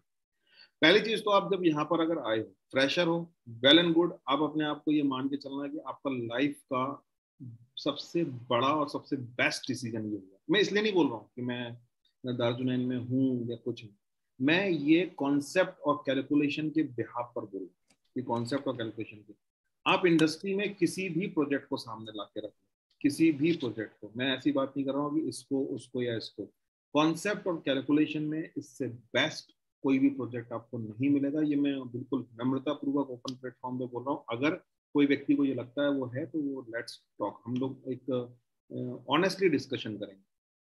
सेकेंड थिंग, इस कॉन्सेप्ट और इस पर्पस को लेके कोई प्रोजेक्ट है ही नहीं। आप खुद सोच के देखो, कोई है? आपको दिखेगा ही नहीं। कोई कंपनी सोच ही नहीं पा रही है कि हम क्या ऐसे स्पाइसेस को लाएं जिसमें जैविक भारत हो। उनको मतलब ही नहीं है, उनकी सोच में ही नहीं, दूर दूर तक नहीं है कि वो केमिकल्स फ्री की बात करें कि नहीं करें। और मैं आपको एक बात बता रहा हूँ, आगे चलकर एक ही विकल्प बचना है कि जो ऑप्शन आज खड़ा किया गया है, एंड ऑफ द डे सबको इसमें आना पड़ेगा, क्योंकि ये सॉल्यूशन है बॉस, सॉल्यूशन। आप समझने की कोशिश करो, ओला एक सॉल्यूशन है, उबेर एक सॉल्यूशन है, मेक माई ट्रिप एक सॉल्यूशन है, आपका जोमेटो एक सॉल्यूशन है। ये एक सॉल्यूशन है जिसपे सबको आना पड़ेगा, बिकॉज ये सॉल्यूशन देता है कंज्यूमर को, डिस्ट्रीब्यूटर एंड फैमिली को, सोसाइटी को, इस एनवायरमेंट को। तो जब आप एक सॉल्यूशन ड्राइवन प्रोजेक्ट में हो जाते हो ना, और बाकी सॉल्यूशंस की मैं बात करूं, फाइनेंशियल फ्रीडम वो बाय डिफॉल्ट है, वो बाय डिफॉल्ट है, उसका कोई तोड़ ही नहीं है, वो तो बाय डिफॉल्ट है। बट जब आप सॉल्यूशन ड्रिवन में जाते हो, तो आप ये बात मान के चलना, आज नहीं तो कल, मैं ये आज आपको बोल रहा हूँ, हर इंसान, हर डिस्ट्रीब्यूटर, हर कंपनी ये बोलेगी मैं भी केमिकल फ्री। आप उस वक्त करना चाहते हो जब सब बोलेंगे, या आज करना चाहते हो, आप लीड लेना चाहते हो कि फॉलो करना चाहते हो, ये आप डिसाइड करो। ठीक है? तो आज आपके पास ऑप्शन है लीड लेने का, आज आप लीड ले सकते हो, आगे चल के आप फॉलो कर सकते हो, वो आपके ऊपर है। तो आज आपके पास टाइम है लीड लेने का। जब आप लीड लेने का ऑप्शन है तो लीड लीजिए। अच्छा प्रोजेक्ट है, अच्छा उद्देश्य है, एक उद्देश्यपूर्ण व्यापार है, व्यवसाय है, इसको करिए। दूसरा, ये कोई चेंज नहीं है। अगर मुझसे किसी ने पूछा था कि आपने चेंज कर लिया, मैंने कहा नहीं, मैंने चेंज नहीं किया। मेरे नजर में चेंज क्या है? एक चेंज मतलब परिवर्तन, और एक शब्द और आता है, वो शब्द है रूपांतरण। रूपांतरण मतलब कि ट्रांसफॉर्मेशन। जैसे आप एक 2-3 फ्लोर के मकान में चढ़ रहे हो, और आपके पास सीढ़ियां हैं, और आप सीढ़ी चढ़ रहे हो, तो आप 2-3 स्टेप चढ़ते हो, अगर कोई आपसे पूछता है आप कहाँ पे हो, तो आप कभी भी ये नहीं बोलते हो कि मैं 20वें नंबर की सीढ़ी पे हूँ। आप क्या बोलते हो? कि मैं स्टेयर्स पे हूँ, सीढ़ी पे हूँ, आ रहा हूँ। आप थोड़ा और ऊपर चढ़ते हो, तो कोई आपसे पूछता है कहाँ हो, तो आप तब भी ये बोलते हो कि मैं सीढ़ी पे हूँ। आप ये नहीं बोलते कि आप मैं 200वें नंबर की सीढ़ी पे हूँ। क्या है कि सिचुएशन सेम है। सिचुएशन क्या है? सीढ़ी वो सेम है। आप क्या कर रहे हो? स्टेप चेंज कर रहे हो। पहले आप ये प्रोडक्ट दे रहे थे, इसका एक नाम था, अब आपने चेंज किया, आप किसी एक्स कंपनी से वाई में गए, अब आप ये प्रोडक्ट दे रहे हो। प्रोडक्ट में कोई फर्क नहीं है, सिर्फ नाम में फर्क है। हो सकता है कि आपका कोई डिस्प्यूट हुआ हो, कोई कारण रहा हो, लेकिन प्रोडक्ट तो सेम है। ये भी वही था, ये भी यही है, बस नाम फर्क है। नाम में फर्क है और कुछ नहीं है, ये चेंज है। बट एक दिन आपने डिसाइड किया कि आप सीढ़ी से चढ़ते हुए छत पे आ गए, अब पूछते हैं कहाँ हो, तो कहाँ हो? छत पे। ट्रांसफॉर्मेशन हो गया। ये है केमिकल युक्त से केमिकल मुक्त, यानी ये चेंज नहीं है, ये पैराडाइम शिफ्ट है। ये सीधे स्विच मारा आपने, ट्रांसफॉर्मेशन किया। जैसे जिम में जाते हो ना आप, तो आप जिम में ये नहीं बोलते मेरी बॉडी चेंज करके कोई और दे दो मेरे, आप क्या बोलते हैं मेरी इसी बॉडी को ट्रांसफॉर्मेशन कर दो, इस बॉडी को ट्रांसफॉर्मेशन चाहिए मुझे। तो ये क्या है, एक पैराडाइम, ये एक सेक्टर, ये सीढ़ी, ये छत है। तो आप क्या कर रहे हो कि यहां से आप चेंज नहीं कर रहे हो, आपने कहा मैं ऐसे सभी प्रोडक्ट और ऐसे सभी प्रोजेक्ट जो केमिकल युक्त उत्पादों पे काम कर रहे हैं उनको स्विच कर रहा हूं, और मैं सीधे कहां कर रहा हूं, कहां पे, जहां पे केमिकल फ्री यानी कि केमिकल मुक्त उत्पाद है, मैं उस डायरेक्शन में जा रहा हूं। तो आपने सेगमेंट ही चेंज कर दिया, परमानेंट चेंज कर दिया सेगमेंट। तो ये चेंज नहीं हुआ, ये सीधे सीधे ट्रांसफॉर्मेशन हुआ। तो ये रूपांतरण है, ये ट्रांसफॉर्मेशन है जो आपको लीड लेने के काम आएगा। और मैं अपने एक्सपीरियंस से सिर्फ इतना बोल सकता हूं कि इस अपॉर्चुनिटी को मिस मत करना, इनकैश कर लो, लाइफ में कभी दोबारा मुड़ के देखने की जरूरत नहीं पड़ेगी। Whatever you want to earn, आप अर्न करोगे, जो भी चाहते हो आप हासिल करोगे। सिर्फ एक चीज ध्यान रखना, अपलाइन को फॉलो, अपने टारगेट को tracking, man to man marking, person to person मिलना, इस चीज को अगर आप करते रहोगे, कंटिन्यू करते रहोगे ना, सिर्फ प्रोसेस को ध्यान रखना, प्रोसेस का एक ही आंसर है, consistency is the key, that's it. Yes sir, thank you so much sir. तो sir thank you so much sir for your time sir, बहुत सारी बातें आपने बताई और बहुत जबरदस्त नॉलेज आपने हमारे साथ यहाँ पे शेयर करी सर। और आई होप सर सब लोगों को मजा आया होगा, सब लोगों ने बहुत एंजॉय किया होगा, सब लोगों को बहुत कुछ लर्न करने के लिए मिला होगा sir. And today we are very blessed कि पहली बार आपका टाइम हमें मिला है। एंड आई एम ट्राइंग, मैंने आपसे भी बात की थी कि अगर 14 अगस्त, आज हम ऑनलाइन आपसे मिले हैं, 14 अगस्त मैंने आपसे बात की थी सर, अगर आप दे पाए, पॉसिबल हो, 14 अगस्त डन होगा सर, तो ऑफलाइन भी आपसे मिलने का मौका मिलेगा, जो फुल डे ट्रेनिंग सेशन हम करने का प्लान कर रहे हैं। अगस्त के लिए जो आपने मेरे को मैसेज किया था उसके लिए मैंने आपको कहा, मैं कल आपको कंफर्म कर दूंगा। जी सर, श्योर। और पहले आप अपने टीम से एक बार डिस्कस कर लीजिएगा, और मैं डेट को भी कल एक बार आपको फिक्स कर दूंगा। और बाकी आप मुझे थैंक यू बोल रहे हैं, और मेरी तरफ से आपको भी बहुत बहुत धन्यवाद, क्योंकि ये जो जूम मीटिंग आपने संपन्न करी है, जो ऑर्गेनाइज करी है, तो ये मेरा भी जूम का पहला एक्सपीरियंस है। और मैंने कभी भी बहुत ज़्यादा इतना जूम और चीज़ों को नहीं किया, मैं बेसिकली फेस टू फेस ज़्यादा मिला हूँ लोगों से, और इंटरेक्शन मेरा जो पुराना तरीका रहा है वो तरीका ज़्यादा रहा है। मैं किसी भी व्यक्ति के साथ जो भी काम करना चाहता है, और 1 to 1, आज भी मैं 1 to 1 प्लान देने में मुझे कोई फर्क नहीं पड़ेगा, कोई भी दिक्कत नहीं। आप में से कोई भी व्यक्ति कहीं से भी हो, अगर वो दार्जुनाइन करना चाहता है, तो मैं किसी एक व्यक्ति के लिए भी जाकर के काम करने को आज भी रेडी हूँ।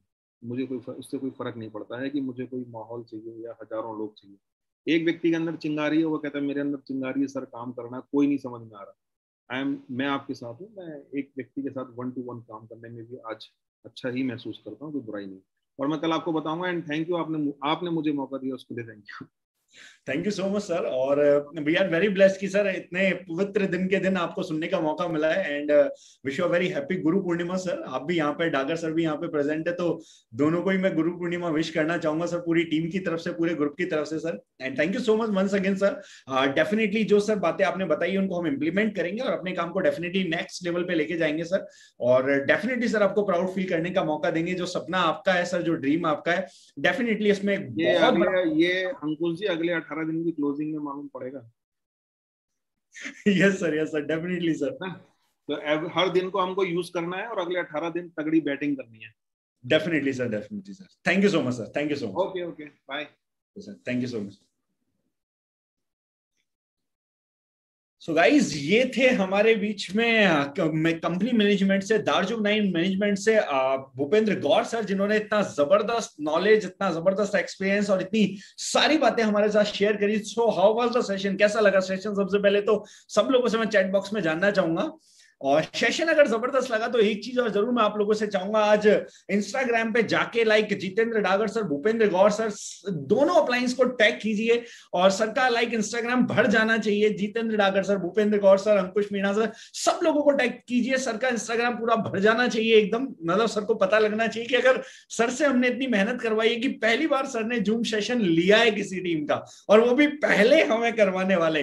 और ऐसा अगर हुआ है तो सर को भी पता लगना चाहिए कि हाँ यार, वाकई में ये टीम आगे बढ़ना चाहती है, वाकई में ये लोग सीखना चाहते हैं, जिसे 14 अगस्त का जो टाइम मैंने सर का लिया है फुल डे ट्रेनिंग के लिए, आई होप वो भी डन हो जाए तो डेफिनेटली बहुत ही मजेदार चीज होगी और बहुत जबरदस्त तरीके से उसको हम अपने बिजनेस में यूटिलाइज कर पाएंगे। एंड जितने भी लोग आज यहाँ पे प्रेजेंट है गाइस, बहुत सारी बातें आज हमें सीखने के लिए मिली है। लाइक दार्जुक 9 में आपने चेंज नहीं किया है, ये लाइफ को ट्रांसफॉर्म करने के लिए आपने स्टार्ट किया है। और लाइक डागर सर के बारे में जो सर ने बताया कि मैन ऑफ वैल्यूज, एक पर्सन जो अपने वैल्यूज से, अपने एथिक्स से जिसने कभी कॉम्प्रोमाइज नहीं किया, लाइक जिसको बहुत बड़े बड़े ऑफर्स और पैसे ने भी कभी डिस्ट्रैक्ट नहीं किया, आज उन पर्सन के साथ हम एसोसिएटेड है। तो एक बात तो मैं कंफर्म आप सब लोगों को बोल सकता हूं, we are in very safe hands. और जो एक बोला जाता है ना, right time right opportunity with right person, आज वो हम हैं। यकीन मानिए बहुत बड़ा इतिहास हम बना सकते हैं, बहुत बड़ी हिस्ट्री हम क्रिएट कर सकते हैं। और जो सपना है दार्जुक 9 का, जितेंद्र डागर सर का, भूपेंद्र गौर सर का, उस सपने को, उस ड्रीम को कंप्लीट करने में